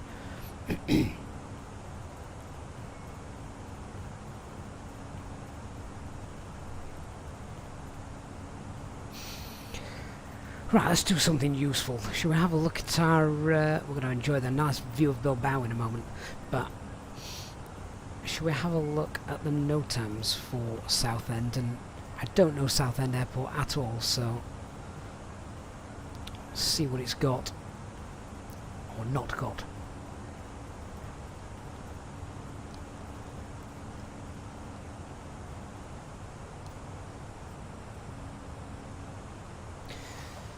Aircraft de-icing requires 2 hours notice. Don't think we need to worry about that.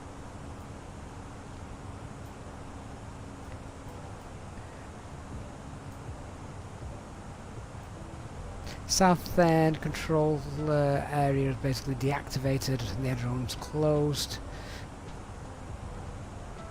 between 9 PM and 6:30 AM in the morning local time. Southend air traffic control radar in the tower trial. Combined aerodrome and approach radar control service will be provided at times by a single air traffic controller from the tower. I mean, they're not that busy, are they? Activity will be contemplated via ATIS. Southend tower radar and director frequencies will be cross-coupled and station will receive transmission made on all these frequencies. Pilots will receive transmission from each seat to vehicles. Oh, that's interesting.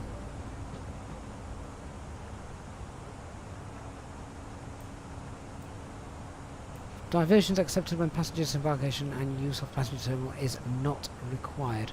Diversions of business jets and general aviation still accepted on a tactical basis. Basically, nothing to worry about.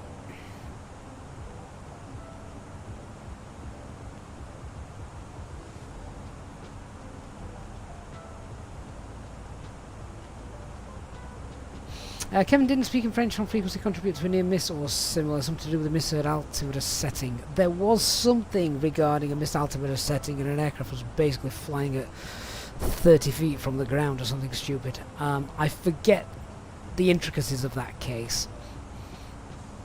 But yes, I think you might be right. Charlie, how do I feel Microsoft Flight Sim 2024? Actually, I think that noise may describe how I feel.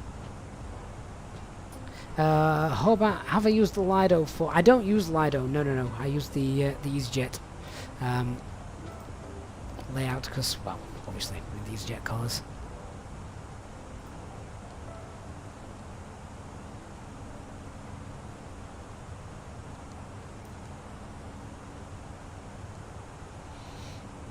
Da Vinci is why the approach checklist has Q&H in it now. I think it always had Q&H in it, didn't it? Hang on a minute. I've got an old checklist here. Oh, actually, no, it didn't.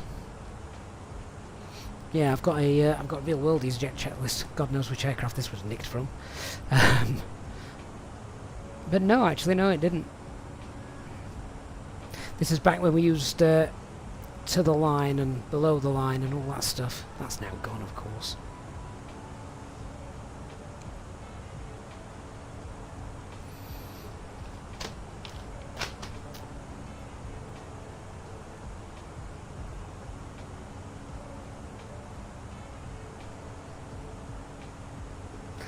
That said, even if you have it in a checklist, doesn't mean you've set it right, it just means it's set. Right, so someone down there is Bilbao. We're going to be flying right over the airport. It's in a little valley as well, isn't it? So it's probably down here looking at it. VATSIM 5, great name, thank you for the follow. Hope you're having a good Friday.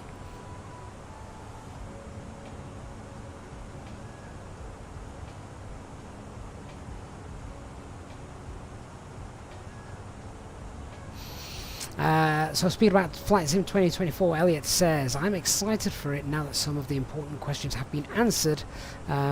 We and devs need a better and more robust base game for modern features, which we all want in the future.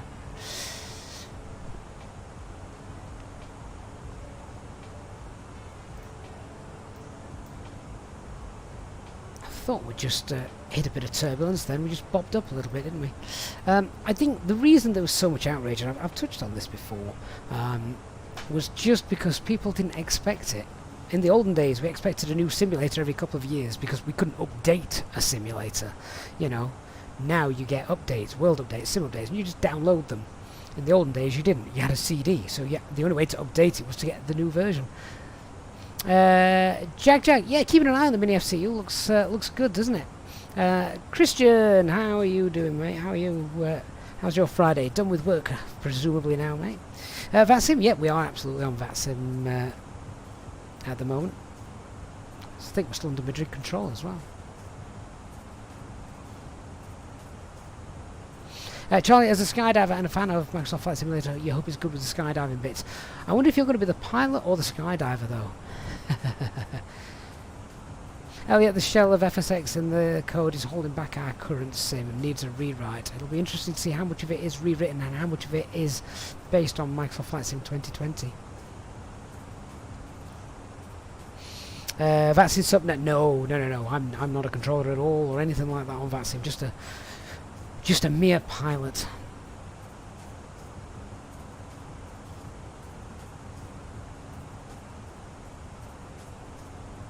Alright, there's the port of Bilbao then down there, the city. Looks decent.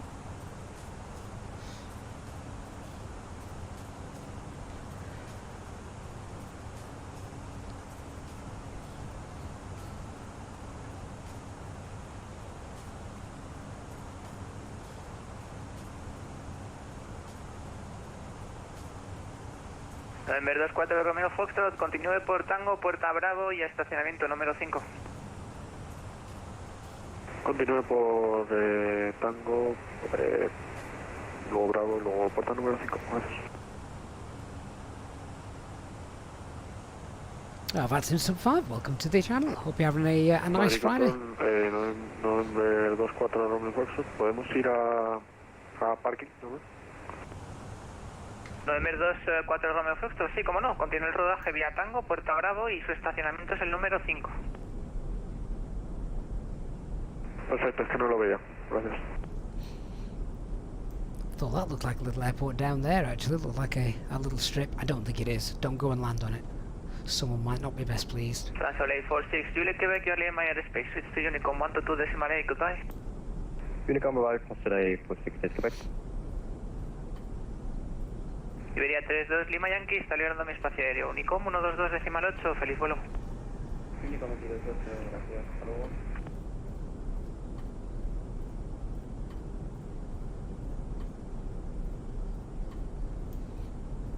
So I actually think our flight plan today takes us right over the top of Bilbao Airport. Let's just have a quick look at that. There it is, look.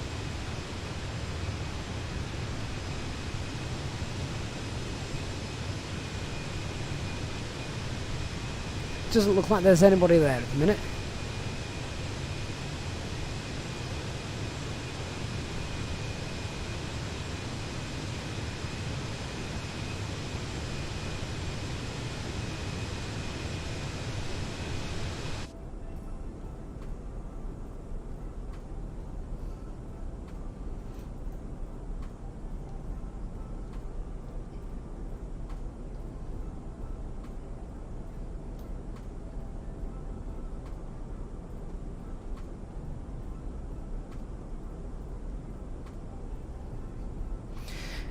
So as we now cross the Bay of Biscay, this is where that equitime point becomes important, which we've changed. So that is about a that's about 120 miles away, a little bit less, but there you can see that.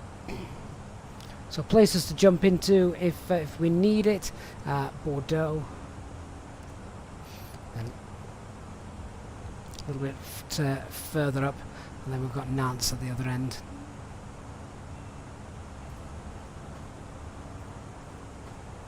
Elliot won best Friday ever. Why would that be? You haven't won the lottery, have you, Elliot?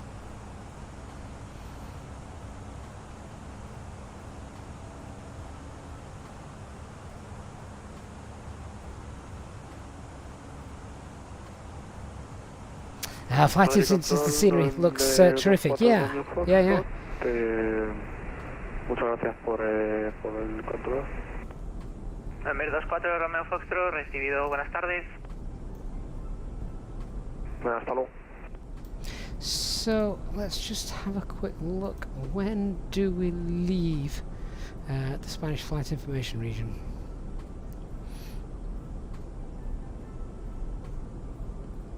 So Belen and between Belen and Godem, where are we?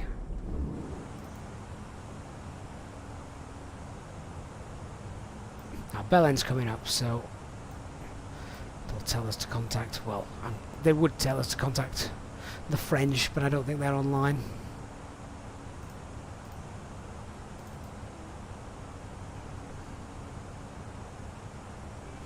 Wonder if we're going to get any ATC as we come into London. Hey, Vic Solarcard, happy Friday to you. Sean, the dreaded Bay of Biscay, known for its weather quirks at the best of times. We're actually taking a line quite close to the land, though, aren't we, at the minute? So that's good. So it would be kind of prudent now, if if something happened and we needed to get in somewhere quickly. Obviously, the first place we go right now would probably look at going back to Bilbao. But if we now just have a check on that weather that we did for Bordeaux. Alpine 86 Yankee Tango, 50 Unicorn 122.8, goodbye. 122.8, thank you for the service, Alpine 86 Yankee Tango, bye bye. Right, where's the weather in Bordeaux? What runway are they going to be using? That's Madrid. That'll be Madrid, that'll be Bilbao. This is Bordeaux, isn't it? So winds are light and variable. Right, in that case, I would imagine runway in use would be... is it runway 05? Something like that. I'm trying to remember it.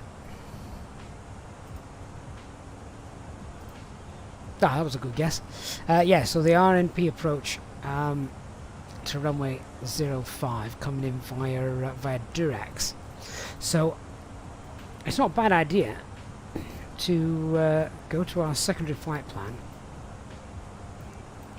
and from Belen, which we've got coming up in a moment, pop in a new destination.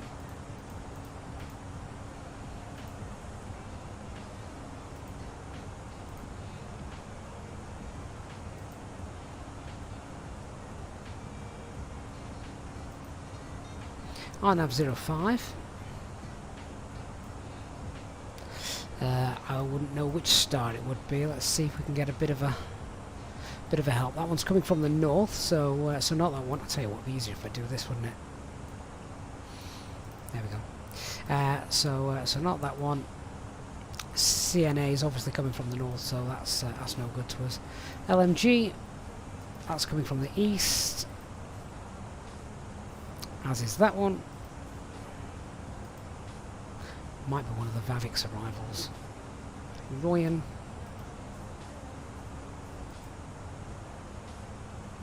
That's not a bad shout. Nor is that one. Okay, I think the Vavix 1 kilo arrival is not a bad one to go with. Yeah, okay. So if we popped in the Vavix 1 kilo arrival, comes in via Durex. There we are. Yep.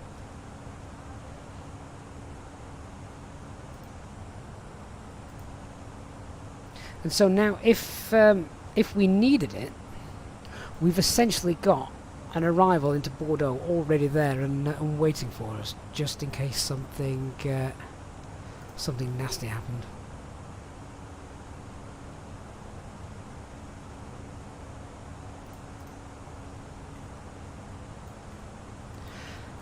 Contingency planning. Always ask that question. What if? Solid, what is the best NVIDIA driver for FPS in Microsoft Flight Simulator? Oh, you could ask that to 10 different people and probably get 10 different questions. 10 different answers, sorry. All depends. Liana is HD streamer Christian. Very good. But thank you, Elliot. No, HD won't be streaming right now. I think HD is recovering.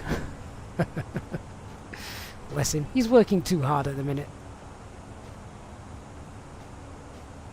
Atlanta, nothing ever happens. Never say never.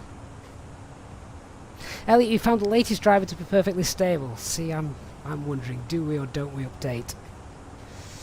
By the time I've just considered updating, the new one's out. So I think, oh, I'll just wait. I'll just see what happens with the latest one. And we'll find out.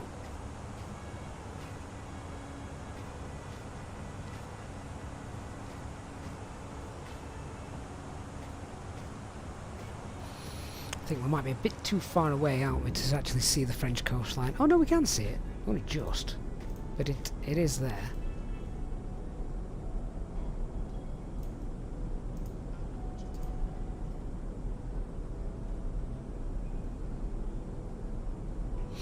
Yeah, Stewdog, that's the one I saw. So a new NVIDIA driver got released yesterday, but obviously I've not installed it yet. Leanna, performance-wise, all these drivers are pretty much about the same. There might be some stability differences. Not had a problem yourself. So did you update yesterday, Leanna? And Christian, all depends on the hardware, indeed. Indeed it does.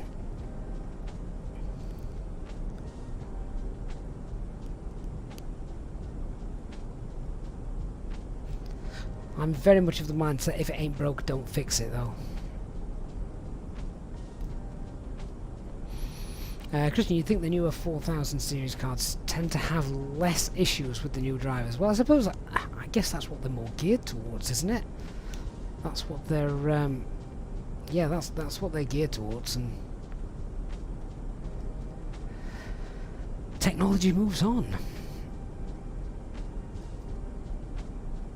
So as we are caning it a bit with the speed, I should probably do a fuel check. We'll do that. We'll do that when we got to Godham in about 10 minutes or so. Studog is all DLSS 3 now. DLSS always makes the displays look blurry. Well, I've found in Microsoft Flight Simulator, so I don't use it.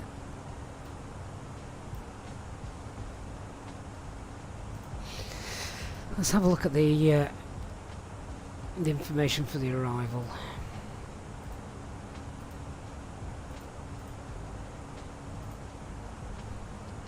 God, that looks like a lot of writing. What's that?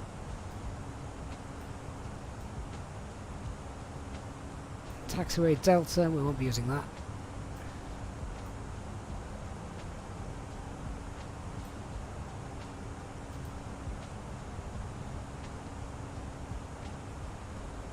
Wingtip clearance on Taxiway Delta is not assured. Pilots take extra care. Basically, we're absolving any responsibility of anyone using Taxiway Delta. If you hit something, it's your own fault. A321 size aircraft and the largest will not vacate the runway via Taxiway Bravo.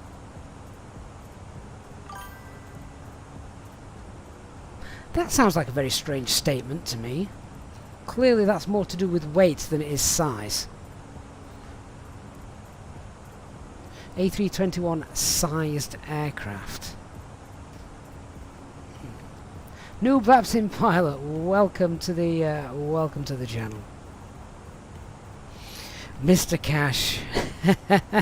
Not to trigger anyone, what's the thoughts on Microsoft Flight Simulator 2024 and the apparent ease to port it over, so they say. I hope it is easy to port it over. Still means a lot of reinstalling. I think that's going to be my biggest bugbear. Just having to reinstall everything. That might be the time to get a bigger SSD.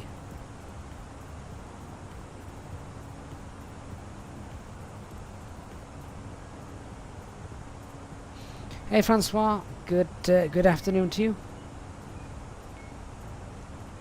A new VATSIM pilot, you've been a new pilot for 3 years. Well, you could have been, you might have only logged on 3 times. Leanna, that's what I'm hoping. Can I just copy my community folder and just paste it straight into Flight Sim 2024's community folder? If you can do that, that would be genius. Yeah, so just back to this. Thoughts on this then, guys. Why this line here? A321 sized aircraft and larger shall not vacate via taxiway Bravo. I mean, technically then, that doesn't affect us. We're a 320 today. But what is the difference between the A320 and the A321? I'll let you guys answer that question. The difference between the A320 and A321. Why can an A320 take this taxiway, but an A321 can't?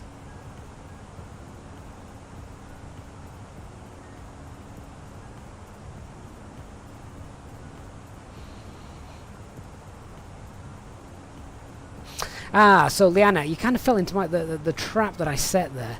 So, wingspan was the obvious choice, wasn't it? Of course it was. But the wingspan for the A320 and the A321 and the A319 are exactly the same. They are exactly the same. Only the cabin's different. And the fuselage. And it's just longer, so it's not any wider.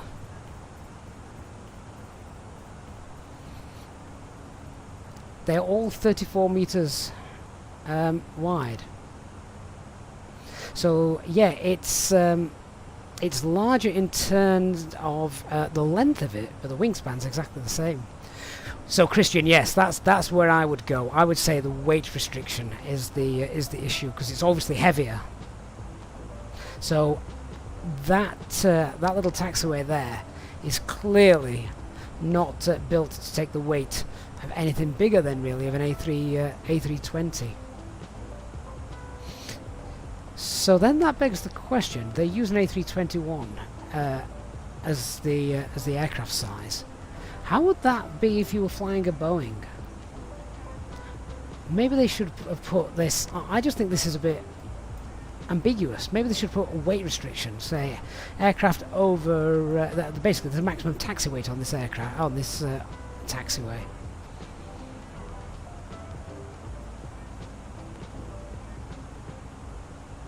The turn radius, Christian, I think is again exactly the same.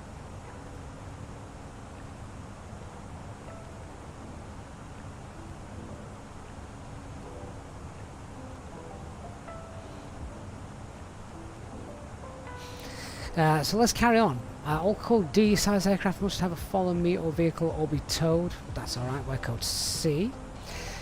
Taxiway E only available for alpha aircraft due to the taxiway width. Oh, hang on a minute then. So if an A321 came in, it would have to land, turn around and then come all the way back to Charlie presumably. Maybe it actually can't take a 321. Although, why would you then stipulate an A321 in the text here?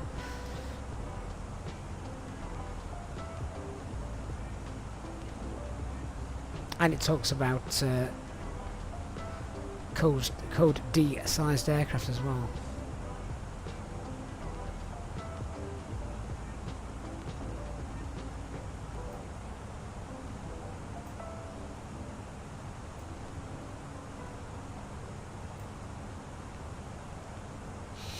So then 321 is the same as 737-900. In terms of weight, I'm not familiar with 737 specifications, so yeah. Hey Garden Data, good afternoon.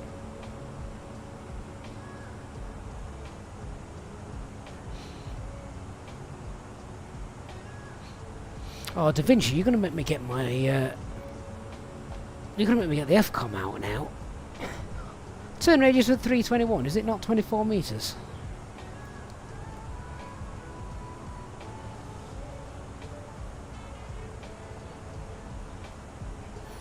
The 320 is 24 meters.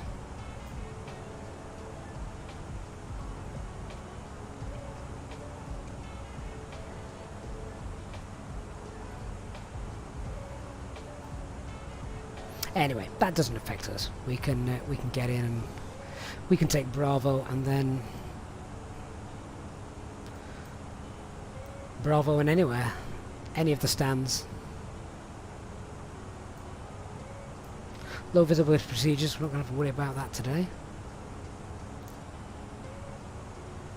Stands 1 through 10 on nose in, pushback only. 11, 15, 16 through 18 on the north apron require marshal instruction. 1 through 10 are equipped with Agnes. Alright, so the taxiing's pretty straightforward.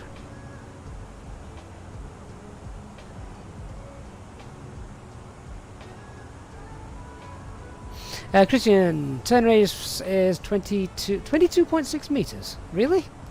Didn't think it was that small. I thought it was 24.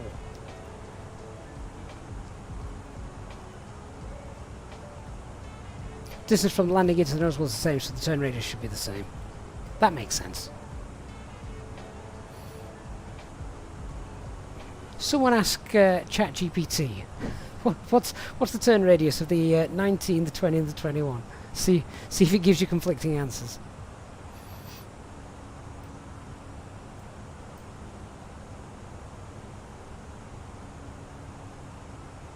That will be the next disaster film, won't it? When both pilots eat the fish and some passenger who has no experience flying an aircraft has to land a plane.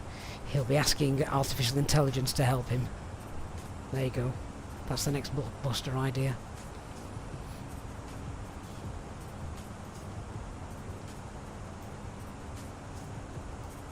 Right, is there anything else I need to read?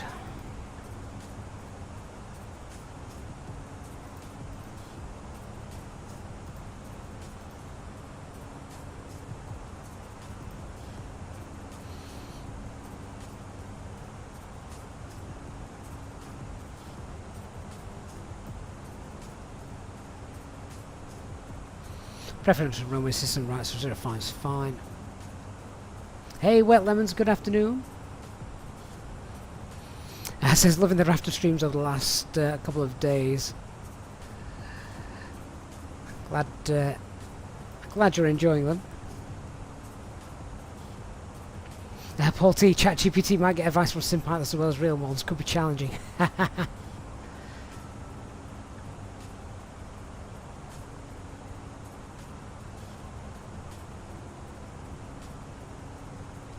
So Leanna, apparently the turn radius of the 319 is 26 meters, radius of the A320 is 20... That's getting bigger and bigger and bigger. That's Bing Chat, is it? Hang on, let me get some documents up.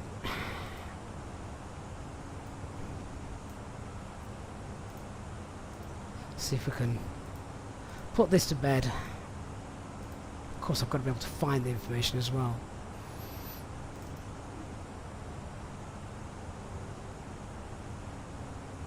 When your document is over nearly 5,000 pages long, it can sometimes be difficult to find it.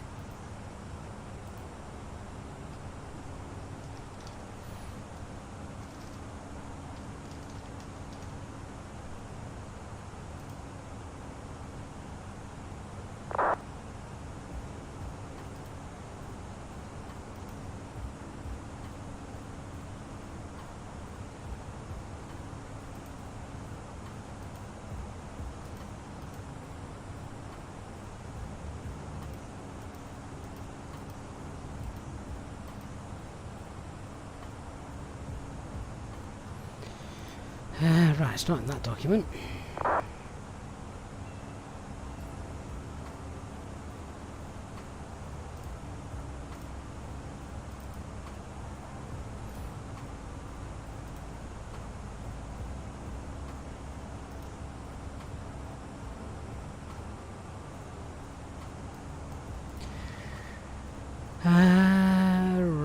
me see.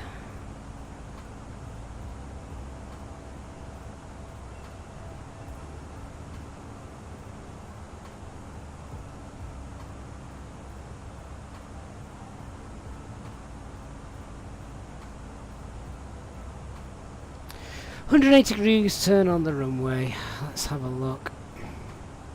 I would have thought this would have given me information regarding... Oh, hang on. For more information, minimum runway width is required to perform the 180 turn with the following technique. Refer to... Okay. Back to the Ofcom. Now I've located where it should be.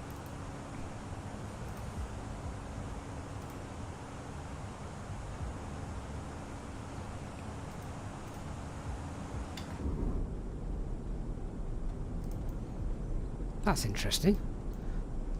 Why is there a gap beneath us in the cloud? A circular one at that. Is it the same at the other side? No.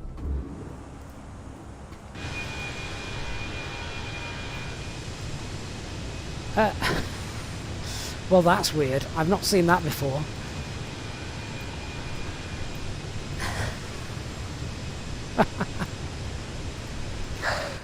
That's a bit of an immersion killer.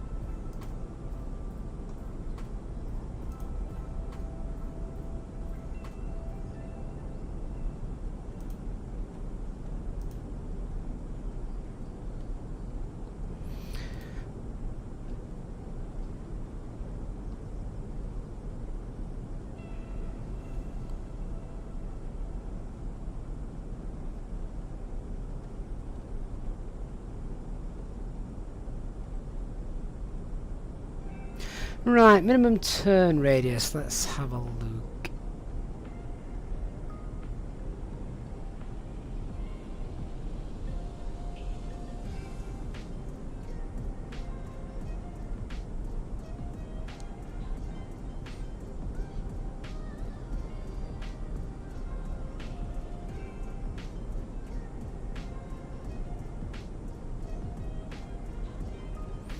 Oh god, they don't make this easy.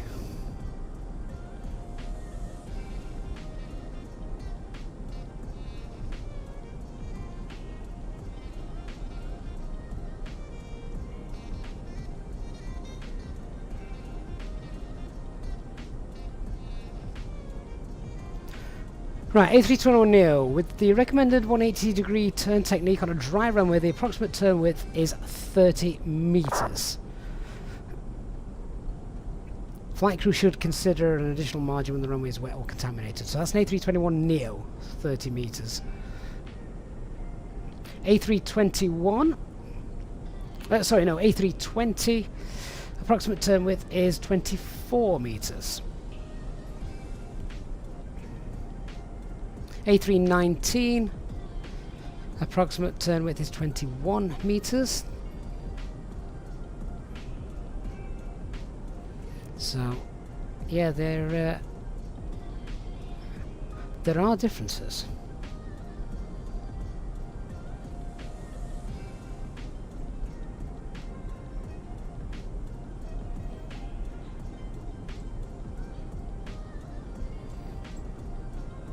Interesting, I've only got the A319, the A320 and the A321neo. I'm not getting information for the A321 that isn't a neo.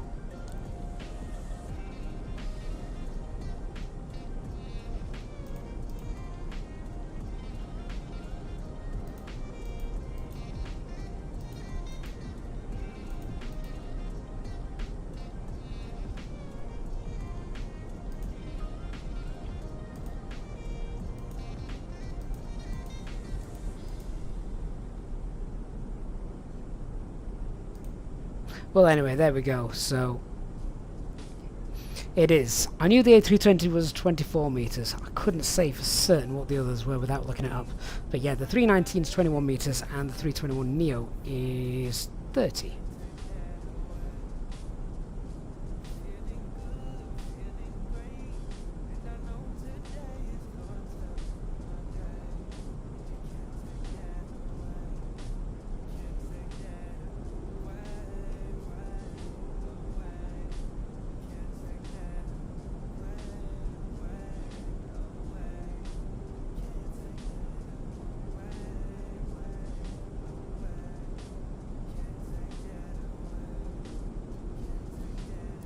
Funnily enough though, this is also, it changes ever so slightly depending on the MSN numbers of the aircraft as well.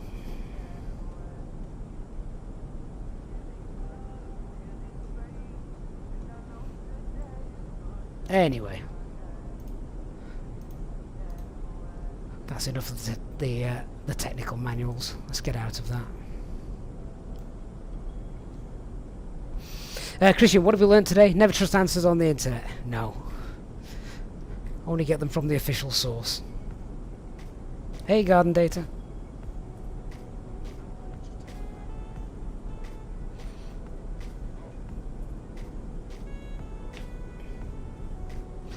Right, it's suddenly got very cloudy now as we're heading over France. Bay of Biscay is done.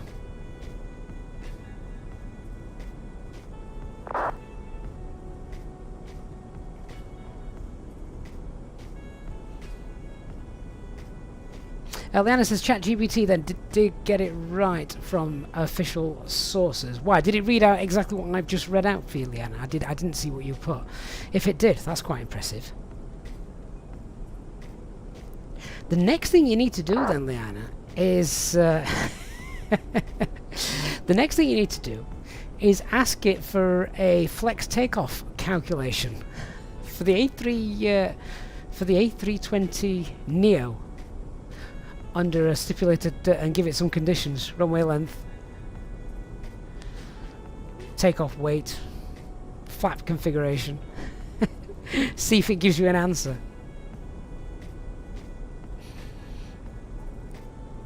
Don't think it's meant to have the that information to hand, given how Airbus guard the information so secretly.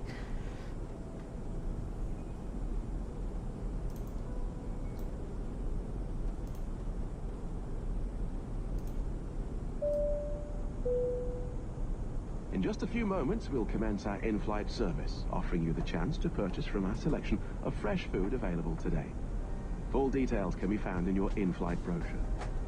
We accept payment in pounds, euros, most major currencies, and debit or credit cards.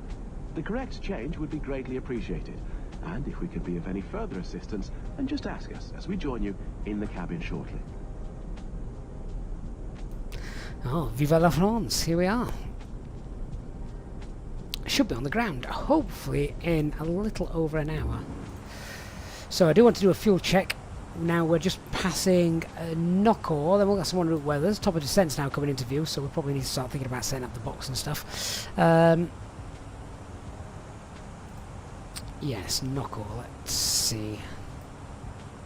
Is it Knockor or Mockor? Mockor. So we should have about 4.4 tons. We've got... That can't be right. An hour and 30 minutes. No, it is. Oh, we've got a lot more fuel on board than anticipated. We only took half a ton extra. And we've got a ton extra, which is a little bit concerning given our landing weight. Hey, Speedbird Simulations. Right, what's our landing weight going to be? 04 is 58.9. Let's say we'll have 4 tons in the in the tank as we land. That gives us 62.9. So 62.9 tons for landing.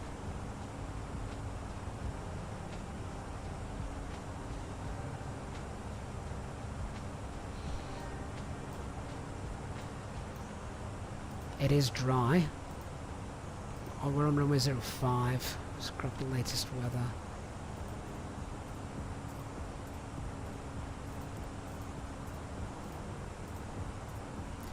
Whoops.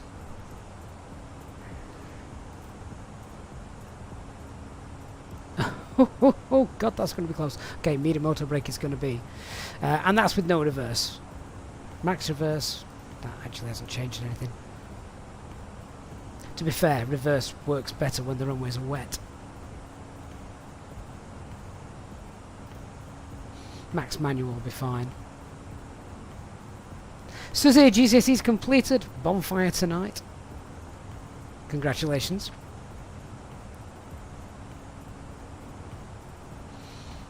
Atlanta ChatGPT has no idea. Sean tried it as well. See, they guard them too well, those precious manuals. Right, so current METAR then at Southend. Winds are 100 at 8, varying 060140, so yeah, blowing around from the right as we're coming in. That's cav okay. 22 degrees. QNH is 1018.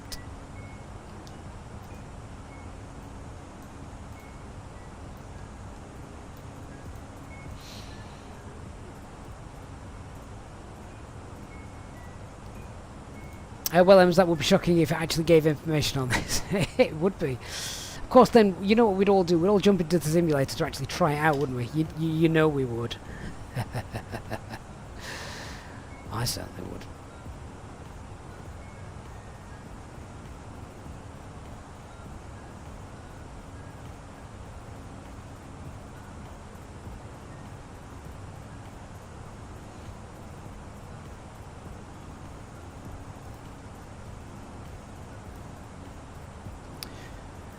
Okay, so let's get some information. We're going to be landing on runway 05. What star are we using? It's Neville 1 Sierra, isn't it?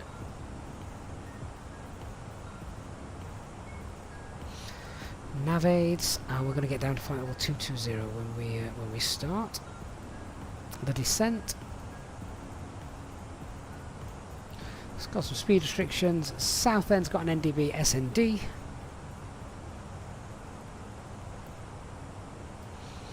No other nav aids that we're going to need. Look at that. So you can come in via Southampton, and that's the arrival for Southend. The idea being, of course, you can't just nip across the airspace of Gatwick, Heathrow and London City and get in. You've got to go all the way around.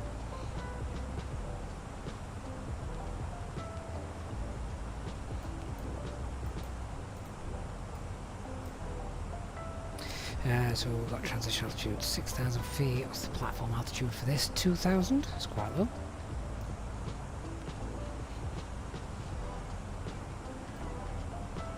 It's only 8.1 miles away, so it's quite a short final. MSA as we're coming in is 18 to the north and east, and 23 to the west, southwest. We know the weather's good, so minimums. Runway visual range is above 750 meters. Minimums 263.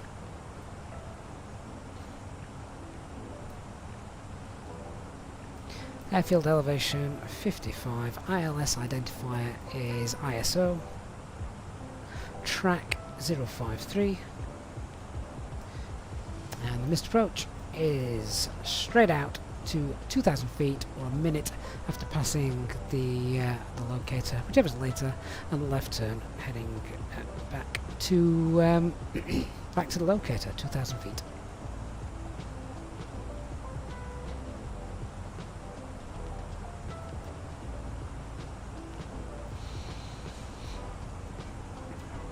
Alright, so what I would like to do, if there's nothing around, what I would like to do, if we go to our secondary flight plan, we'll copy the active flight plan now.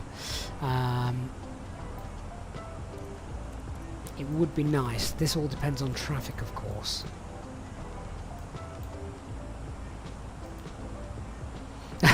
Liana, are you asking ChatGPT what you can tell me about the YouTube stream EasyJet Sim Pilot? Let's see if it's actually realistic. Offers help flying the A320 Neo. What about all the others? I mean, that's true. I don't offer help flying the CRJ. No help at all.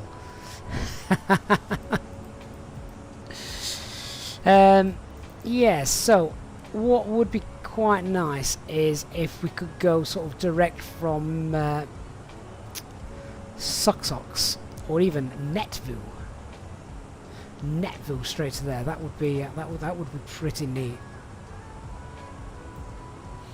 So if we get rid of that, Leona, ask it how old I am. See if it knows that.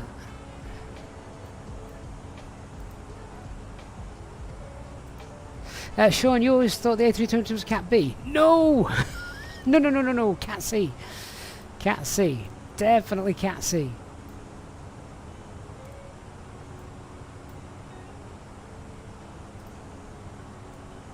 I need this on here while I do this. Why is it not showing me the secondary flight plan information?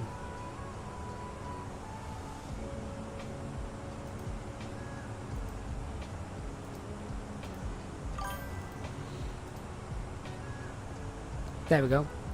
That would be nice if that is possible. That'll save us a bit of time as well.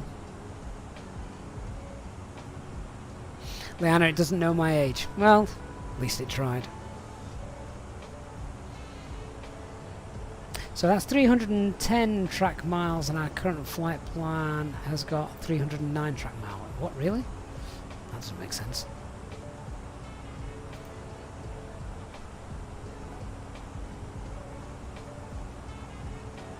I do find sometimes the secondary flight plan's a bit in this.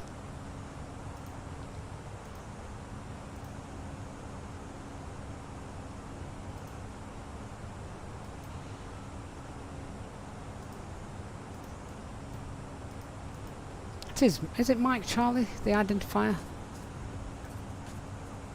Yeah.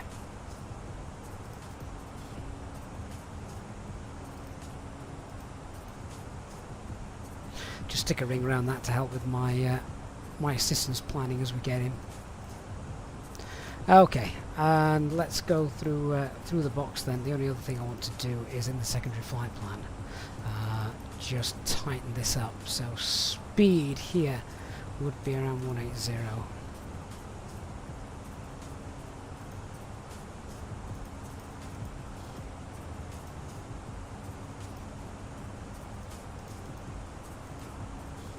There we go. Alright, flight plan page. Leave all that as is. 185, yeah, that's not bad. In fact, I can leave that, so happy with that. RadNav page, we're going to fill in the Southend NDB. Comes in there.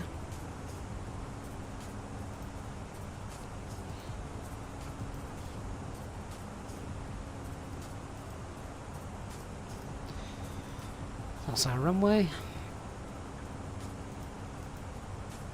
QNH 1018. Temperature 22. Christian, they're not flat rings. They're glide slope interception rings. If that's what you want to call it. Winds 108.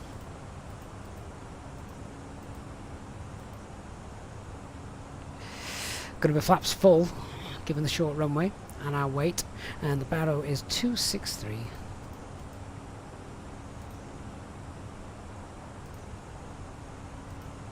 All set. Hey Fireflame, good afternoon.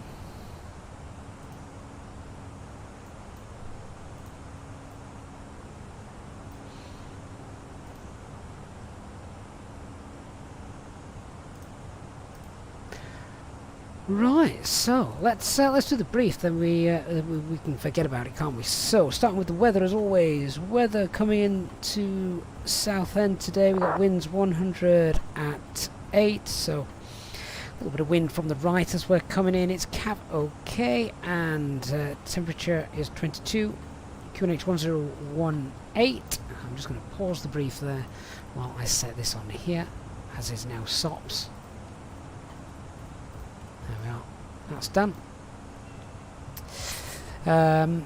Aircraft is all still working. We've not broken anything during the last couple of hours. No times that are going to affect our arrival. Terrain to be threats to be aware of. There's no real terrain around it. We've just got some busy airspace coming in over London now, because what I want to do is I basically want to OCVAP to pick up the ILS rather than this full procedure, which should get us in a little bit quicker, I think, and it does steer us clear of London Gatwick and Heathrow, so should be okay. We'll have to look and see if any ATC are online, and if not, we'll use TCAS to bring ourselves in with that. So yeah, traffic, a bit of a threat, busy airspace, no terrain though. MSA, as you can see, 2,300, 1,800 to the northeast and the southeast, so that should be fine. Unfamiliar with the runway, it's a with the airport, it's a short runway as well, so no long landings today, please. Let's just get it down and positive contact. Yeah, if it's not a butter landing, doesn't matter, as long as it's a safe landing. That's the important bit. And unfamiliarity with the airport, the little threats with that one. So let's brief how we're going to do the arrival. We said what star we're on. We're going to start the descent at top of descent, Alpha level 220. Hopefully then at OCVAP we'll activate the secondary flight plan with if there's nothing in our way, and we'll vector ourselves in. The way we'll do that, obviously green dot and then flaps 1 before we turn to intercept the ILS, and then flaps 2 with the glide slope. That's how I plan to configure it. It's a normal ILS approach today, but it is a 3.5 degree angle, which, you know, I suppose we can pop that back into the threat category. So this is the steepest descent angle we've done for a while, so we're going to need to flare earlier than normal, and it's going to be perhaps well, yeah, it's going to be a much steeper descent than normal as well, so another reason why it's probably not going to be a butter landing when we get there.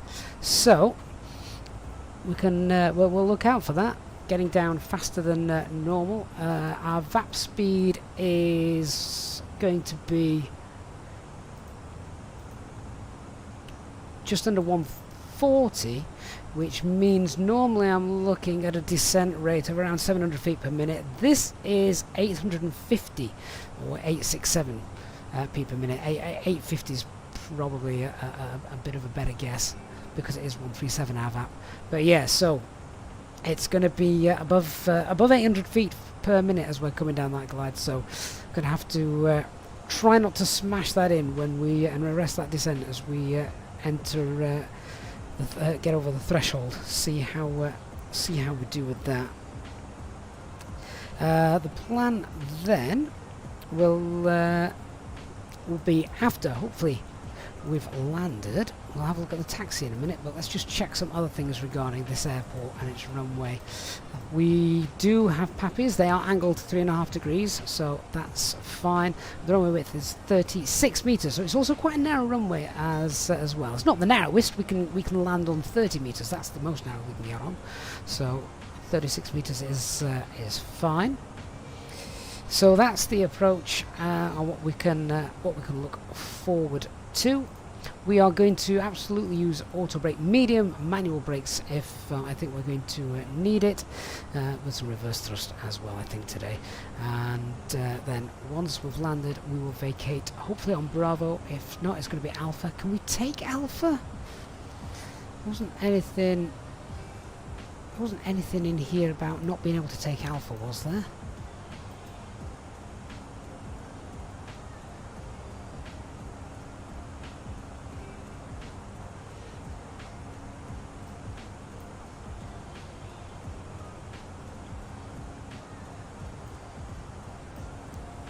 No, I don't think so. Okay, so that should be okay.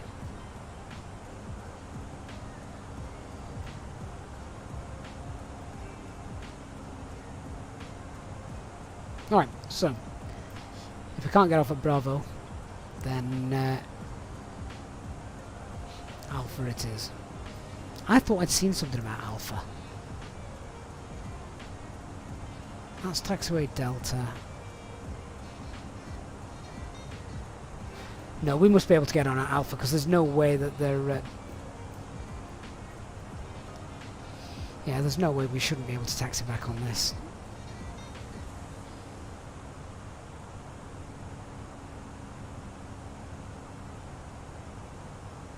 Alright, yep, so we can roll to the end and Alpha it is, and get on stand.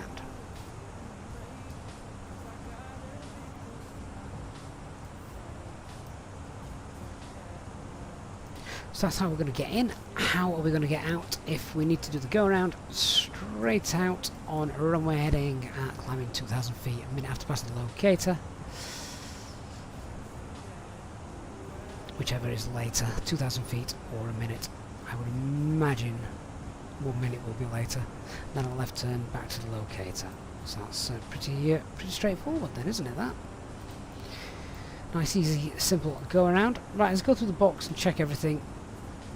So, Level 1 Sierra, ILS 05, RadNav page, we've got the Southend NDB, 151 miles to go as the crow flies. FAP 137, cleans 228, minimums 268, config full landing. We've got our landing weight is as planned to be just under 60 tons, 59.6, sorry, 59.9, and the second flight plan is the kind of a bit of a shortcut, which I'm hoping we're going to be able to take. Our top of descent then is almost upon us.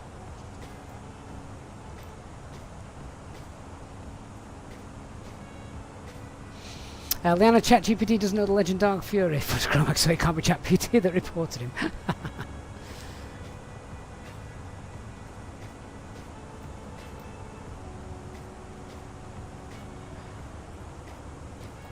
Right, down we go. So, descent 2,200 blue.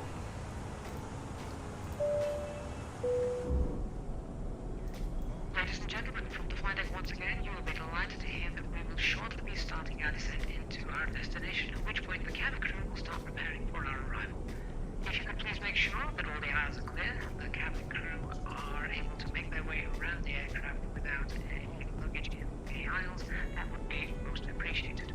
A reminder for our Easyjet pilot members that free drinks are still available from the cabin crew until the seatbelt signs are turned on. Please note, however, that the toilets will shortly go out of use. Thank you. Right, down we go. As we're in selected speed, just need to keep an eye on that. I don't mind keeping the speed up, get us in as quick as we can.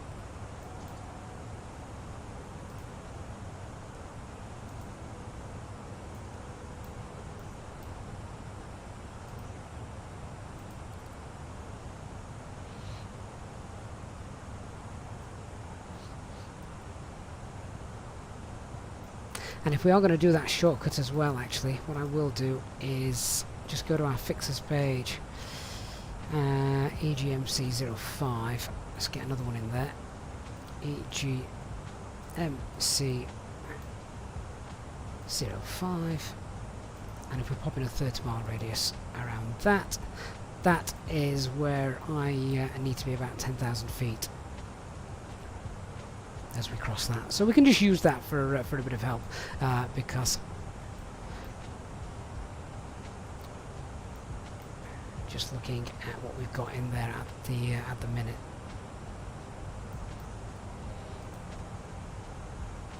Okay, so selected speed is now 280. We'll hold that and that will be fine. We'll steer clear of MMO now. I can just see the land.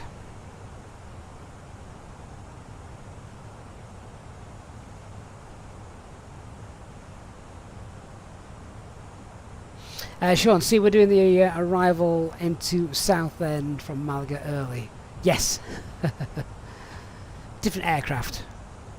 We're in Oscar Echo Victor India Echo today.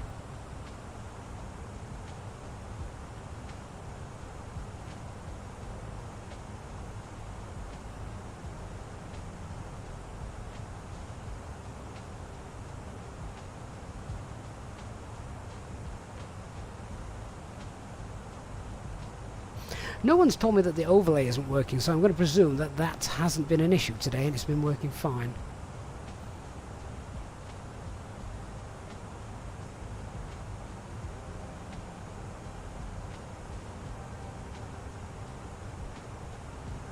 Lord Rowe, wouldn't we be too high if we take a shortcut? Yeah, exactly. Which is why we've just got this little ring round here. So I can tailor that. If we're going to take the shortcut, I can tailor that so I know I want to be about 10,000 feet as we transect that line.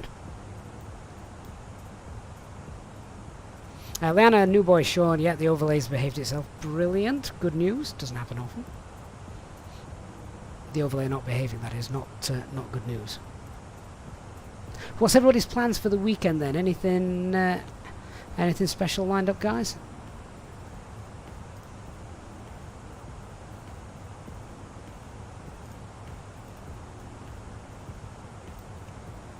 My tablet's about to die. Let's get rid of that.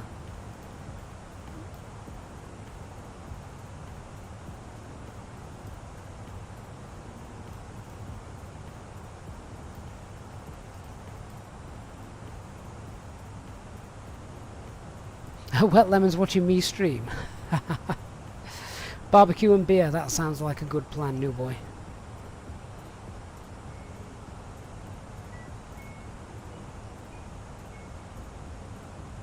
And a barbecue and beer.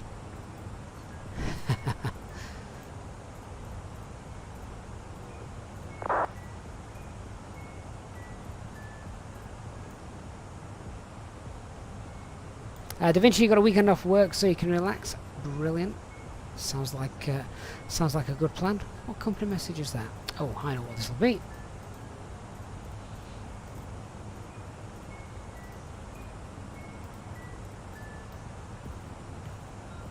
Stand 17. Go on then, where's that?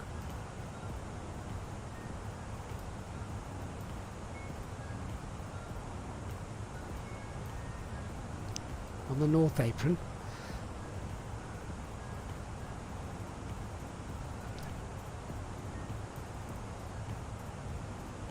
You mean we're not even getting one of these stands here? Can we even fit in the north apron?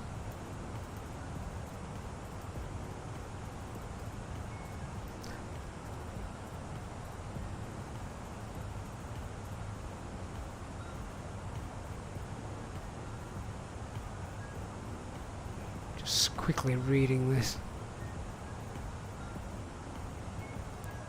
Okay, north apron it is.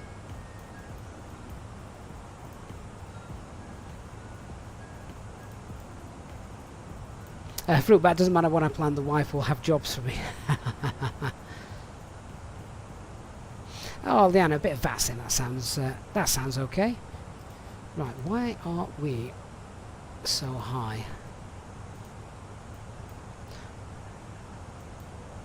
Let's throw into open descent, shall we? And monitor it.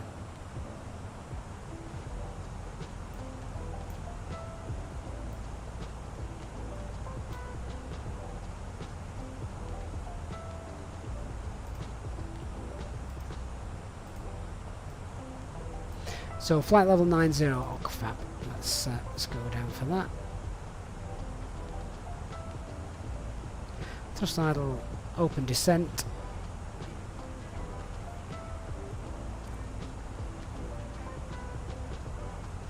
OCFAB, that would work for us. In fact, that means everything would work for us, because if we were at 90 OCFAB, then that means we're below 10,000 feet before this little section there. So that would be fine. Hey Anna, good to see you.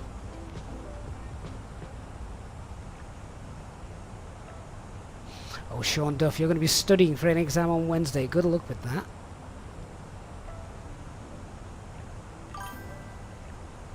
Real name hidden. Awesome. Thank you for the follow.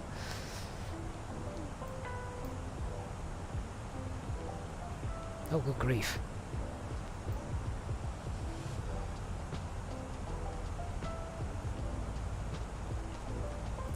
Right, hang on a minute. How far away are we? About 90 miles. 30,000 feet. This is just lying to me completely. This is why we do our own calculations. we are not that high on the profile. In fact, we're about, as the crow flies now, we're probably about 4,000 feet beneath the profile. So I'm not worried. Back here, so you'll probably end up washing your car, your girlfriend's car, your son's car, because no doubt he'll end up he'll end up getting a free car wash. I guess somebody's got to do it back here, and it looks like it's going to be you.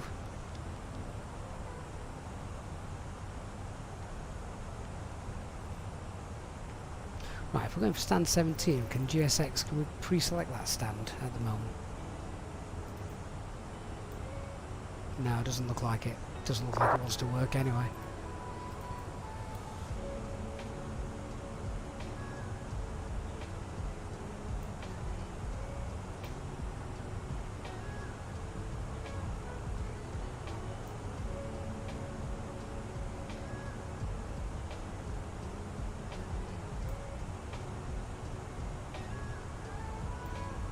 So VDEV's got us at 7,000 feet too high, which is complete rubbish.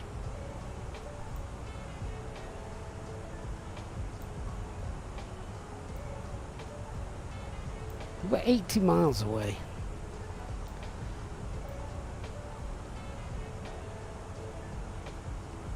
We're pretty much bang on profile as I'm with the way I'm working this out using the rule of 3.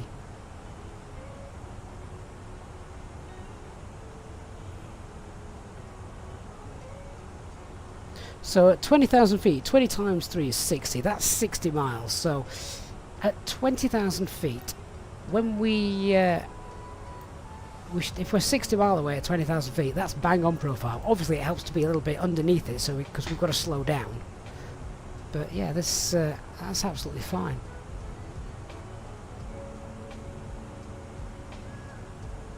Da Vinci, are we using the flight plan distance? Yes. So if we have a look there, what we got. I mean, yes, look, track mileage, we've got 148 miles to go, so something's not quite right there. Gazzy, you need to restart Quality to get it working, but I'm not too worried about it, to be honest.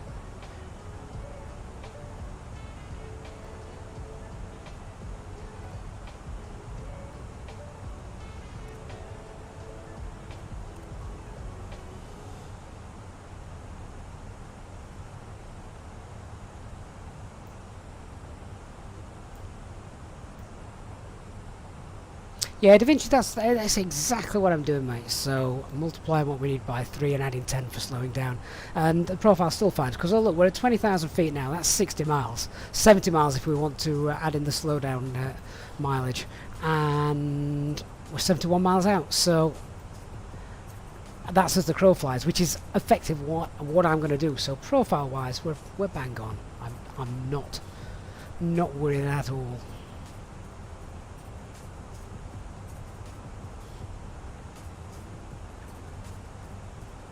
Although, I do know why it's doing it. I do know why it's doing it. It's because it's thinking about the constraints that we've got. Now, I'm not worried too much about the constraints. We're not under air traffic control. So, all I'm bothered about is avoiding other aircraft and getting in. If I can make a nice CDA, that would be beautiful. And we're not going to be flying the full procedure, so that is why I'm getting under the constraints. But yeah, that's why. Because they're hard constraints. Look, NetVoo should be 140, VAP should be 90, and obviously we are a little bit high. Look, if we were sticking with that, we're about 3,000 feet too high. 4,000 feet. Now we've passed it. Yeah, that's why. But I'm not going to do that. We're going to shortcut our way into runway 5.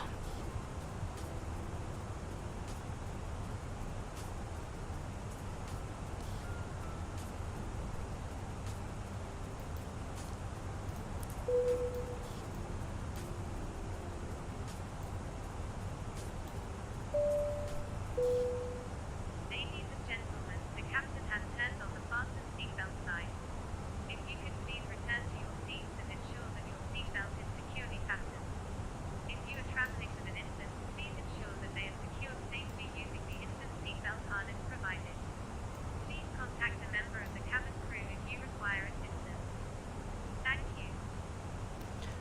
Okay, so we've not got loads of stuff on, we've not got ATC, we've not got anything on TCAS, so what we're going to do is, we've got our secondary flight plan, let's activate the secondary flight plan.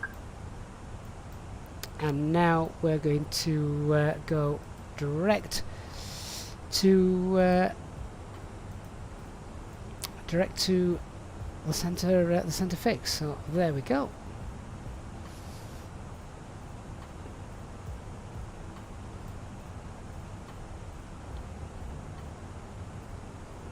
And I'm going to wind that down now, 3,000 feet. We'll set local QNH 1018.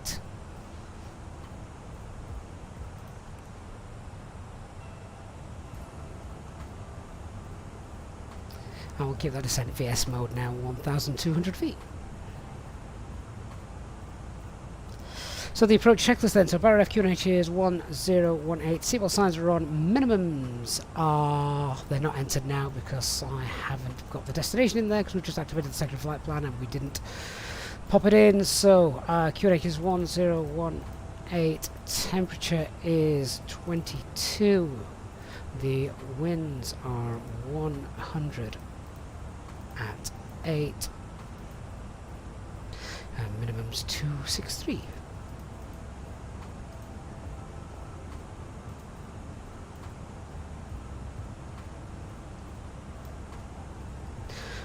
Okay, so that approach checklist again, bar F QNH is set, seatbelt signs are on, minimums are 263 and set, auto brake medium, and our EFB is stowed.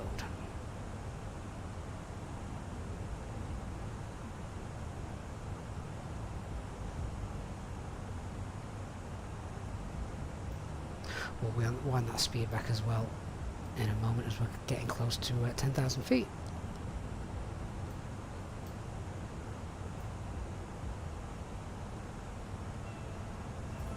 Another gorgeous blue sky day over the UK. Awesome stuff.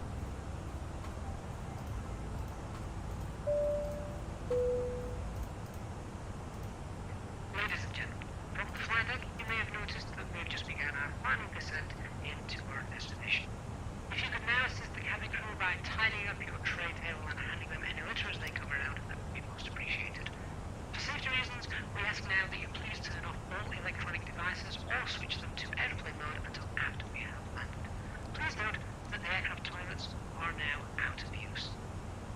If you wish to become a Easyjet Sim Pilot channel member, please contact a member of your cabin crew who will be happy to assist you. Thank you, and we hope you have enjoyed your flight. A nice, quiet, chilled out flight home as all those people who've enjoyed a week's holiday in the Costa del Sol are now returning back to their normal lives. Right, let's wind that speed back.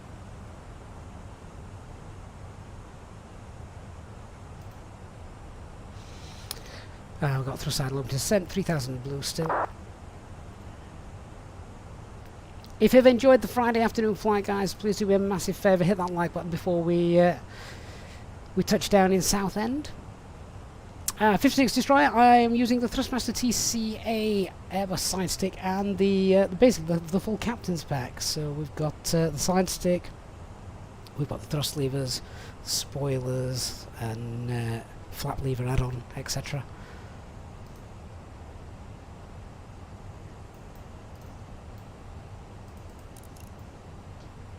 Lights on.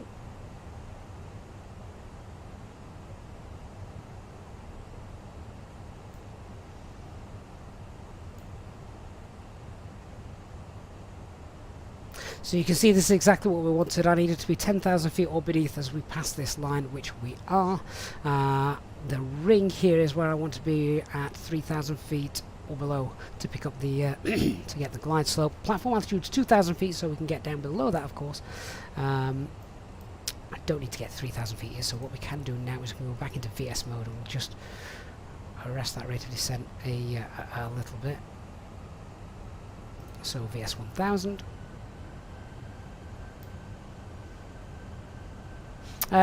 Destroyer, would I recommend it? You think you're buying it, but it's a bit expensive. I would certainly recommend it if you're more of a fan of flying Airbus. Absolutely, yeah. Flight Simulation, thank you so much for the follow on Twitch, and Broken Centrifuge as well. Great name.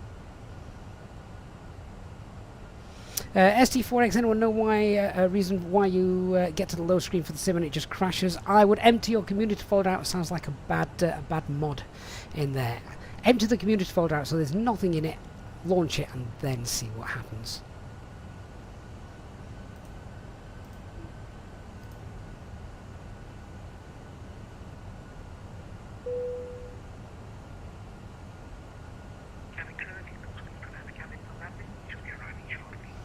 Again, just keeping an eye on my navigation display. We've got nothing on TCAS, no traffic around us.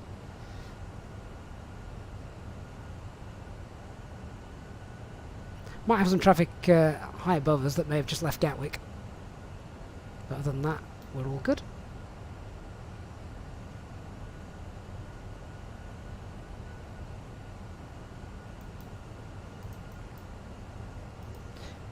So LSR approach phase is activated. So we've now no nasty surprises.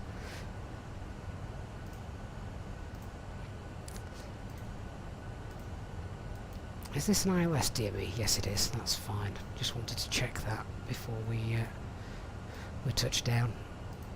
Just a bit too far out to pick it up at the moment.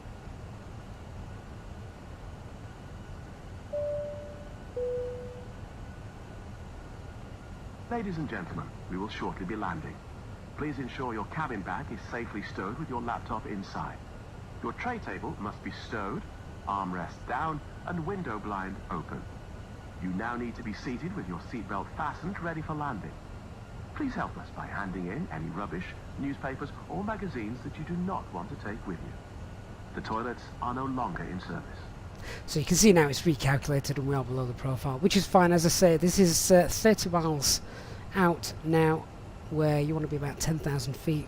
We've just passed 7,000 feet, and that's fine because we've got a bit of room to play with to slow down, and we'll get a gorgeous view of the English countryside now as we're coming in.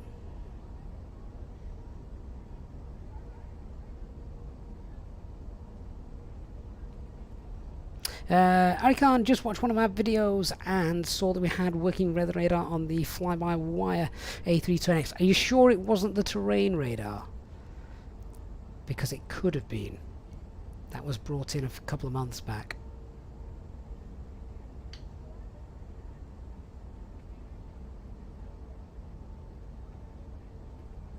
Oh, Bacchius, what a win. Gambling 5,000 points and doubling your money. Excellent, well done.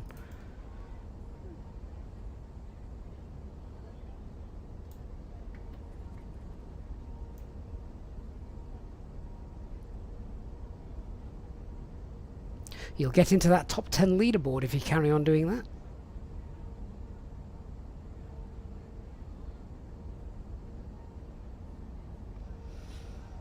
Icon, we were over the sea, so it could be the weather. How old was the video? Because the weather radar used to work based on Azobo systems, but then when they've updated it to their own systems, it doesn't work. So if it was an old one, it may be.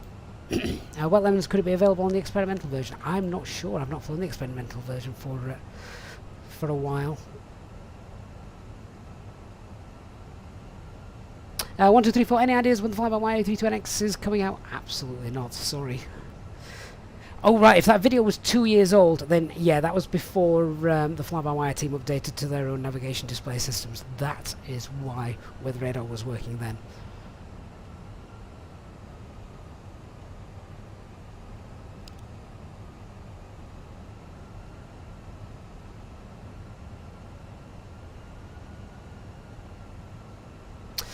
Destroyer, what do you do with the runway turn-off and taxi lights? So, it all depends on different airlines have different stops, but taxi light is on taxi for, well, after you've pushed back and about to commence the taxi. Turn it off if you're stationary. And then when you take off, you pop it onto takeoff. And then when you get to 10,000 feet, or before if you wish, you can just turn it off. As for the arrival, we'll turn that back on when the landing gear comes down.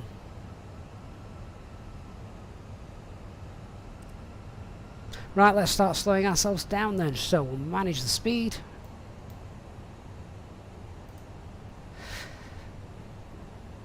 So thrust and idle open descent.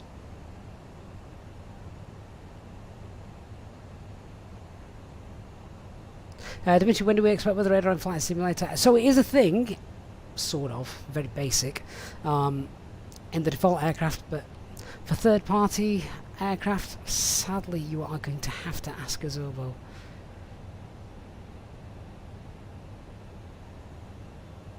56 Detroit runway turn-off light is exactly the same. Turn it on when you're departing, off then by 10,000 feet, and turn it back on again when the gear comes down for landing. But that all depends on your own airline standard operating procedures. Greg Sars, how long till landing? Hopefully about 5 or 6 minutes.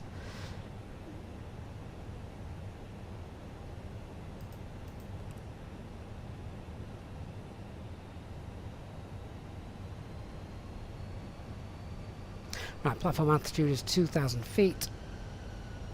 So, 2,000 feet set with VMC. We're still above MSA at the moment, actually. Oh, which airport's that?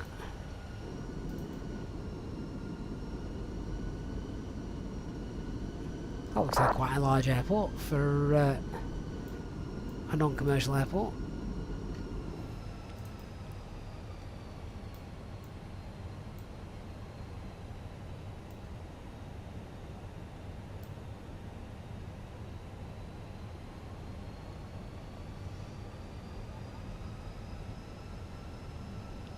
Southend traffic, Alpine 86 Yankee Tango is 12 miles to the southeast to establish ILS runway 05, 3,000 feet.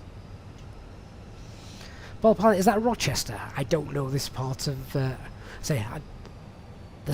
southeastern corner of the UK. I'm not familiar with the private airfields or anything like that.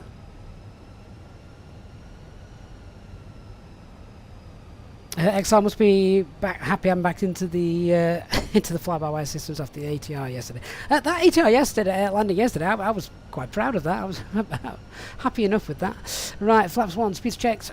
Flaps 1.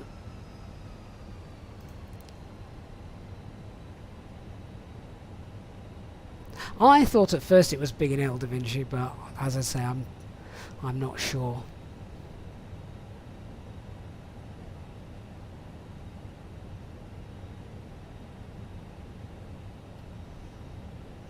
So happily VS in at 600, although to be fair that glide slope's well above us now, so I might even reduce that a tad more.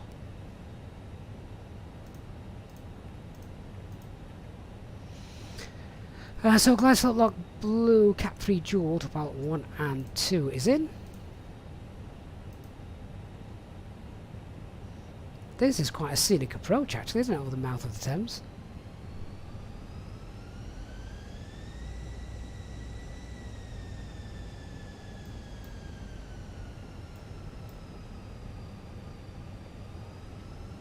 Southend traffic Alpine 86 Yankee Tango establishing runway 05, 9 mile final, Southend traffic. XR, the fly-by-wire systems are indeed much easier, that's right. Point and shoot.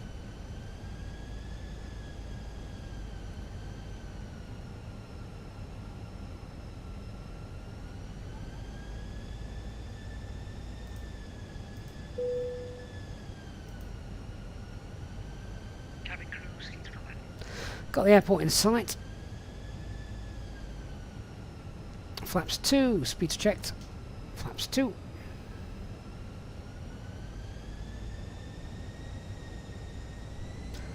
Glide slope start, lock start. Perfect. I'll just reduce speed now, 160. In fact, we'll manage the speed because it's a sharper descent rate than normal, isn't it?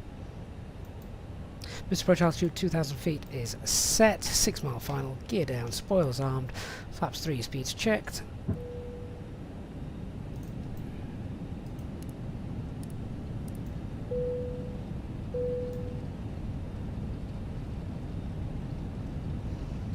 So look at the VS. Keep an eye on the VS given the 3.5 degree descent angle.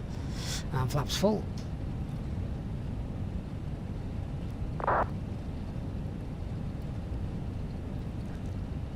Landing checklist.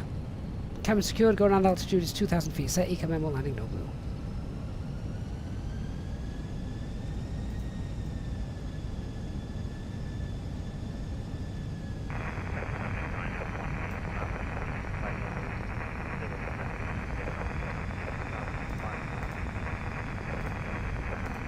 Right, let's concentrate on bringing her in.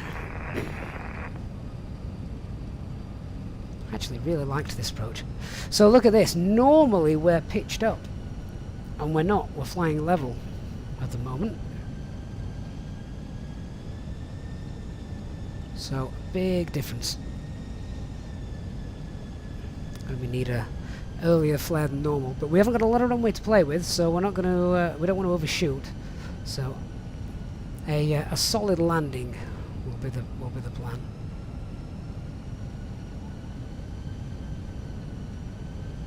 Five, six, the approach phase. I activate normally about 10,000 feet.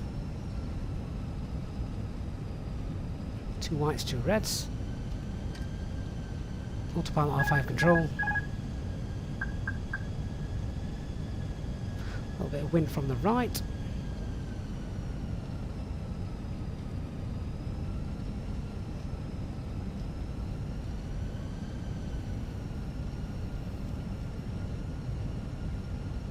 Above. This is actually quite difficult. Minimum. Continue.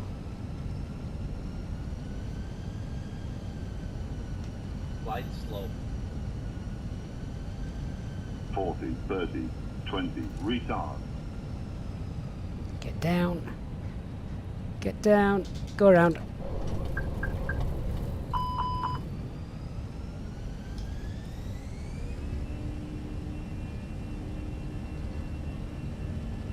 Mantoga SRS going on track.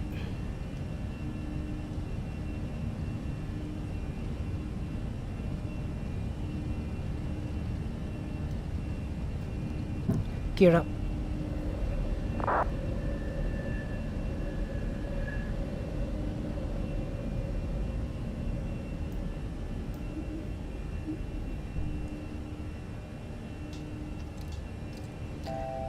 First climb up and climb.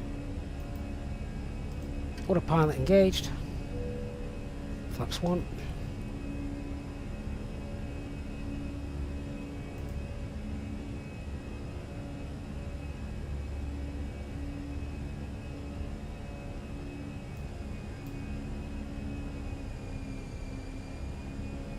Just need that to capture the nav track. There we go. And flap 0, spoilers disarmed.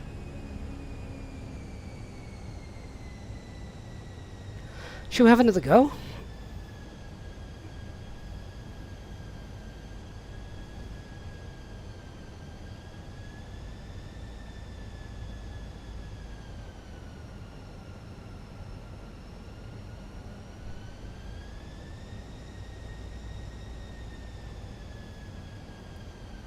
So we'll remain at green dot and yeah, we'll set up for another landing.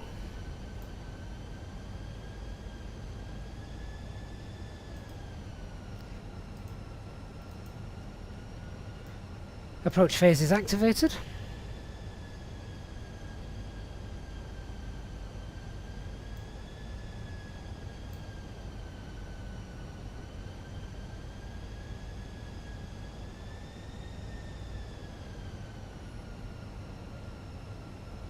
Seihan, keep 700 feet per minute after autopilot off. That wouldn't work for us, Seihan, not with a 3.5 degree glide slope path angle. We need to be slightly steeper than that.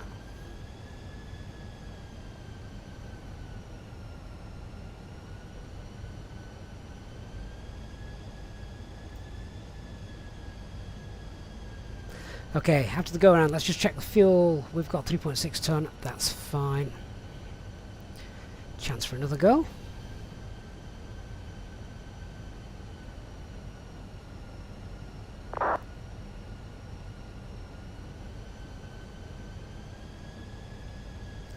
So no other traffic around. Instead of flying back to the field and performing the teardrop approach, let's pop this into heading mode and we will fly downwind.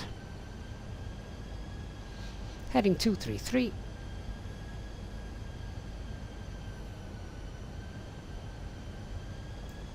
Fruitback, what's the alternate? Luton. Luton's the alternate. I'm going to have to get in this time. I've got to go and cook tea.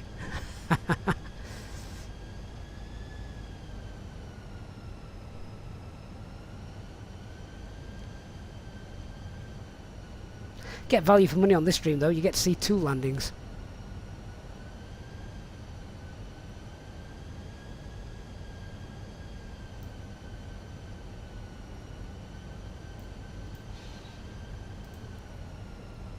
Okay, let's tidy up our flight plan.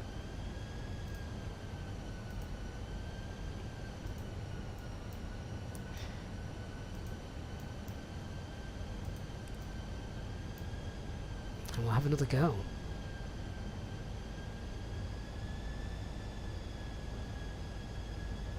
Alexander, coming in a bit late, what's happening? We just had a go around. I wasn't happy. Wasn't happy with the approach. We were floating a bit. We're really gonna have to cane that in.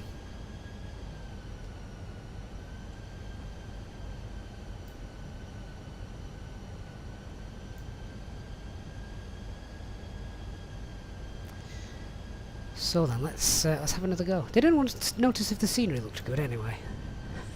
or was nobody watching the scenery and they were just watching the touchdown zone slowly disappear underneath us?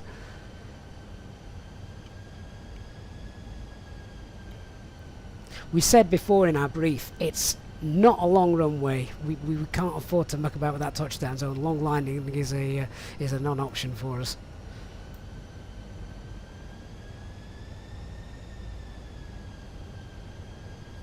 Yeah, I agree. It was definitely the correct decision. It might not be the correct decision this time because I do need to get in. I do need to go and cook tea. Kids will be starving.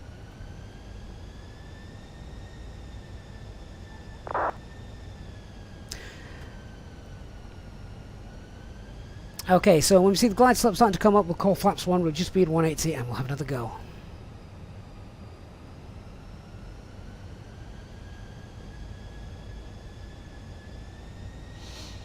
Matt Jensen, how to configure in the go around? You're going to study it. The main thing is when you decide to go around, go around flaps, which is just 1 notch up. So as we were flaps 4, it was flaps 3 today. Rotate. Yeah, literally rotate, and it becomes it's just a takeoff then. It's essentially just the same as a takeoff. Check your FMAs, make sure you've got toga and SRS, go around track, etc. When you're happy with that, you've got, you know you're climbing, then get the gear up, and yeah, you're just a normal takeoff. Right, flaps 1, speed's checked. Flaps 1.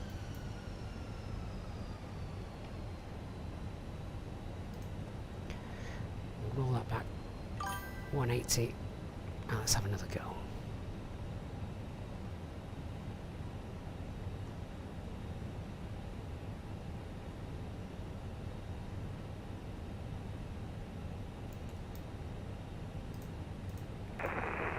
Southend traffic, Ryanair 23 Bravo Mike is taxiing via Charlie East via Juliet to the hold runway 04. So that's Stansted traffic. Don't have to worry about that. Let's just keep that turn coming.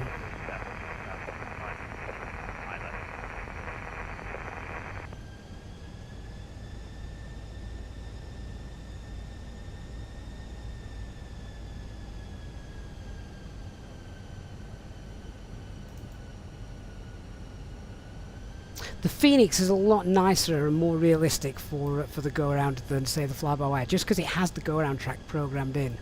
So the autopilot's your friend here. You can just pop the autopilot on and it will...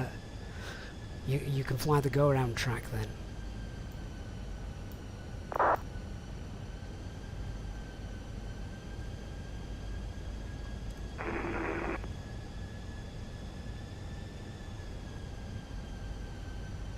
There we go. Lock start.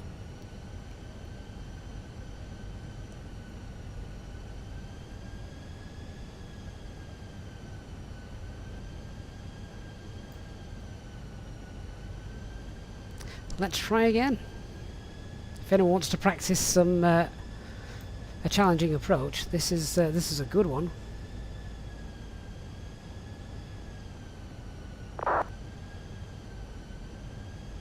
Three and a half degrees is right on the limits as well for the 320.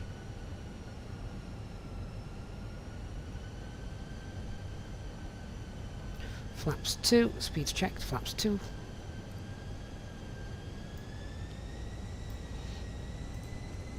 Manage the speed.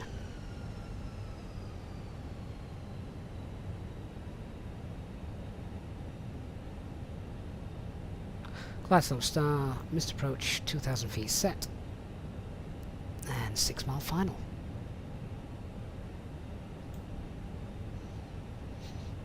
Gear down, spoilers armed.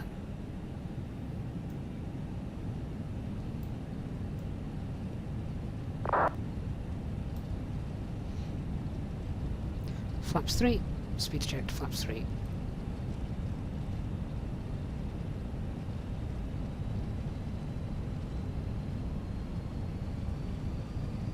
And flaps 4.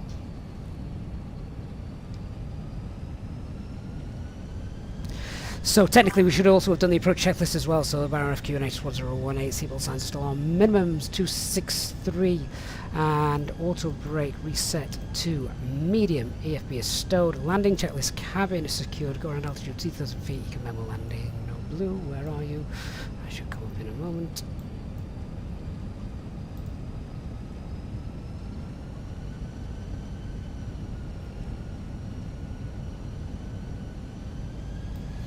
Does feel a bit bumpy.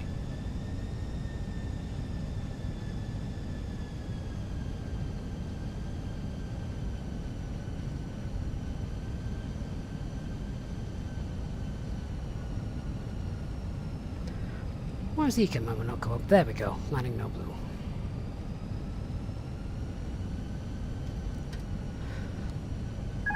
Okay guys, I'll tell you now, won't be a smooth landing. 800 FPM. Let's try and hold this.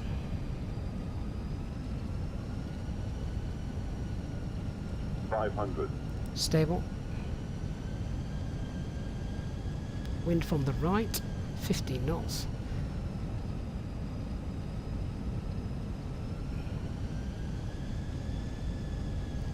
This is where tactile feeling, the real thing, would be really useful. 100 above. 3 reds, picture's okay. Minimum. Continue. Glide slope. Come on, keep pushing it down. Glide slope. Glide slope. 40, 30, 20. Retard.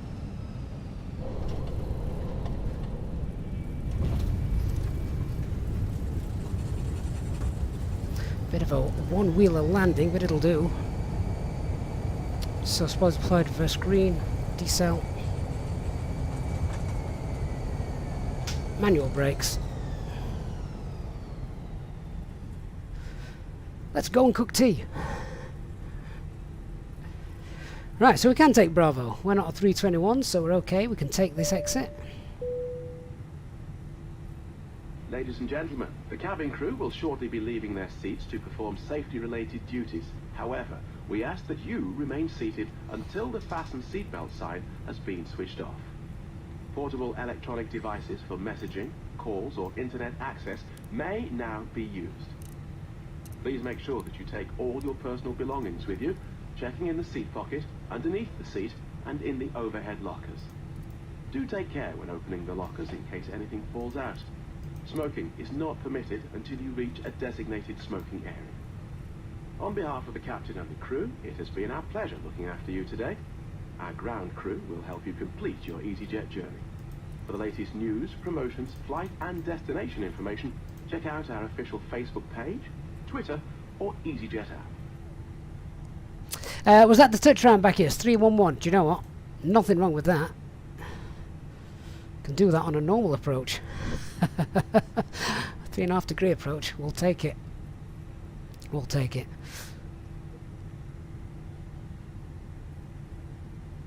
Guys, welcome to Southend. This is the freeware version of Southend as well, and I think it looks beautiful. What do you think?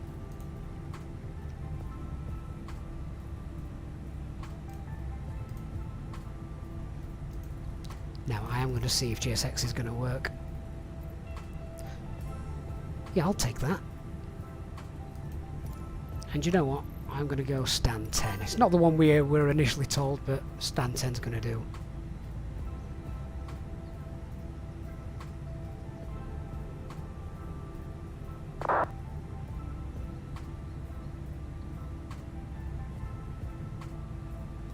Great little FREEWARE airport this is.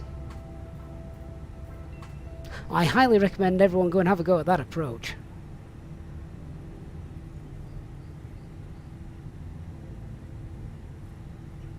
So where do we get the parking stand signs?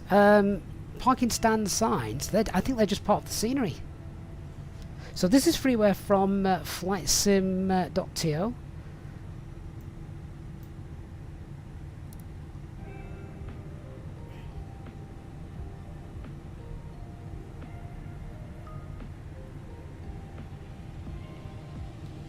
Oh, bit of oversteer there. Pablo, do I ever use manual thrust? Not unless auto thrust is broken.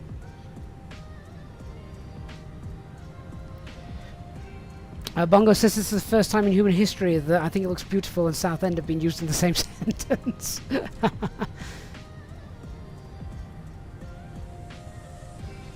This guy clearly doesn't trust my parking ability. He's stood behind the stand for protection.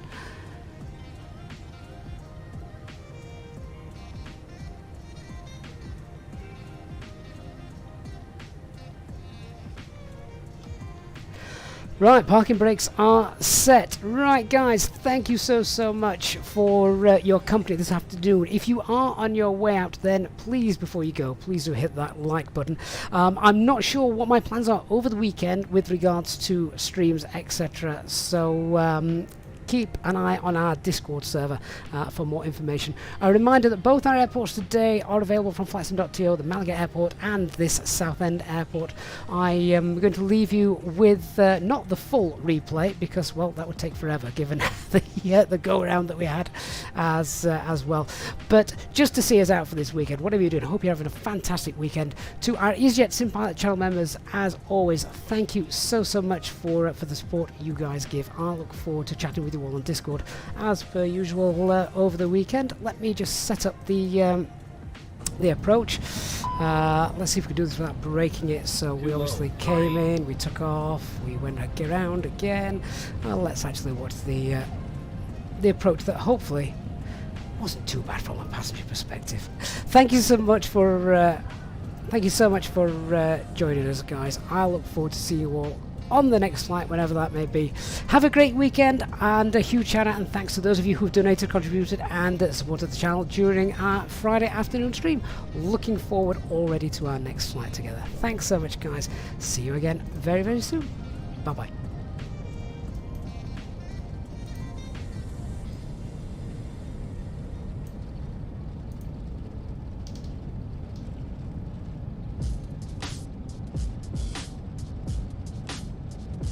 Feeling good, feeling great, 'cause I got a big old smile upon my face, and you can't take that away. Feeling good, feeling great, and I know today is going to be my day, and you can't take that away. You can't take that away, away. You can't take that away.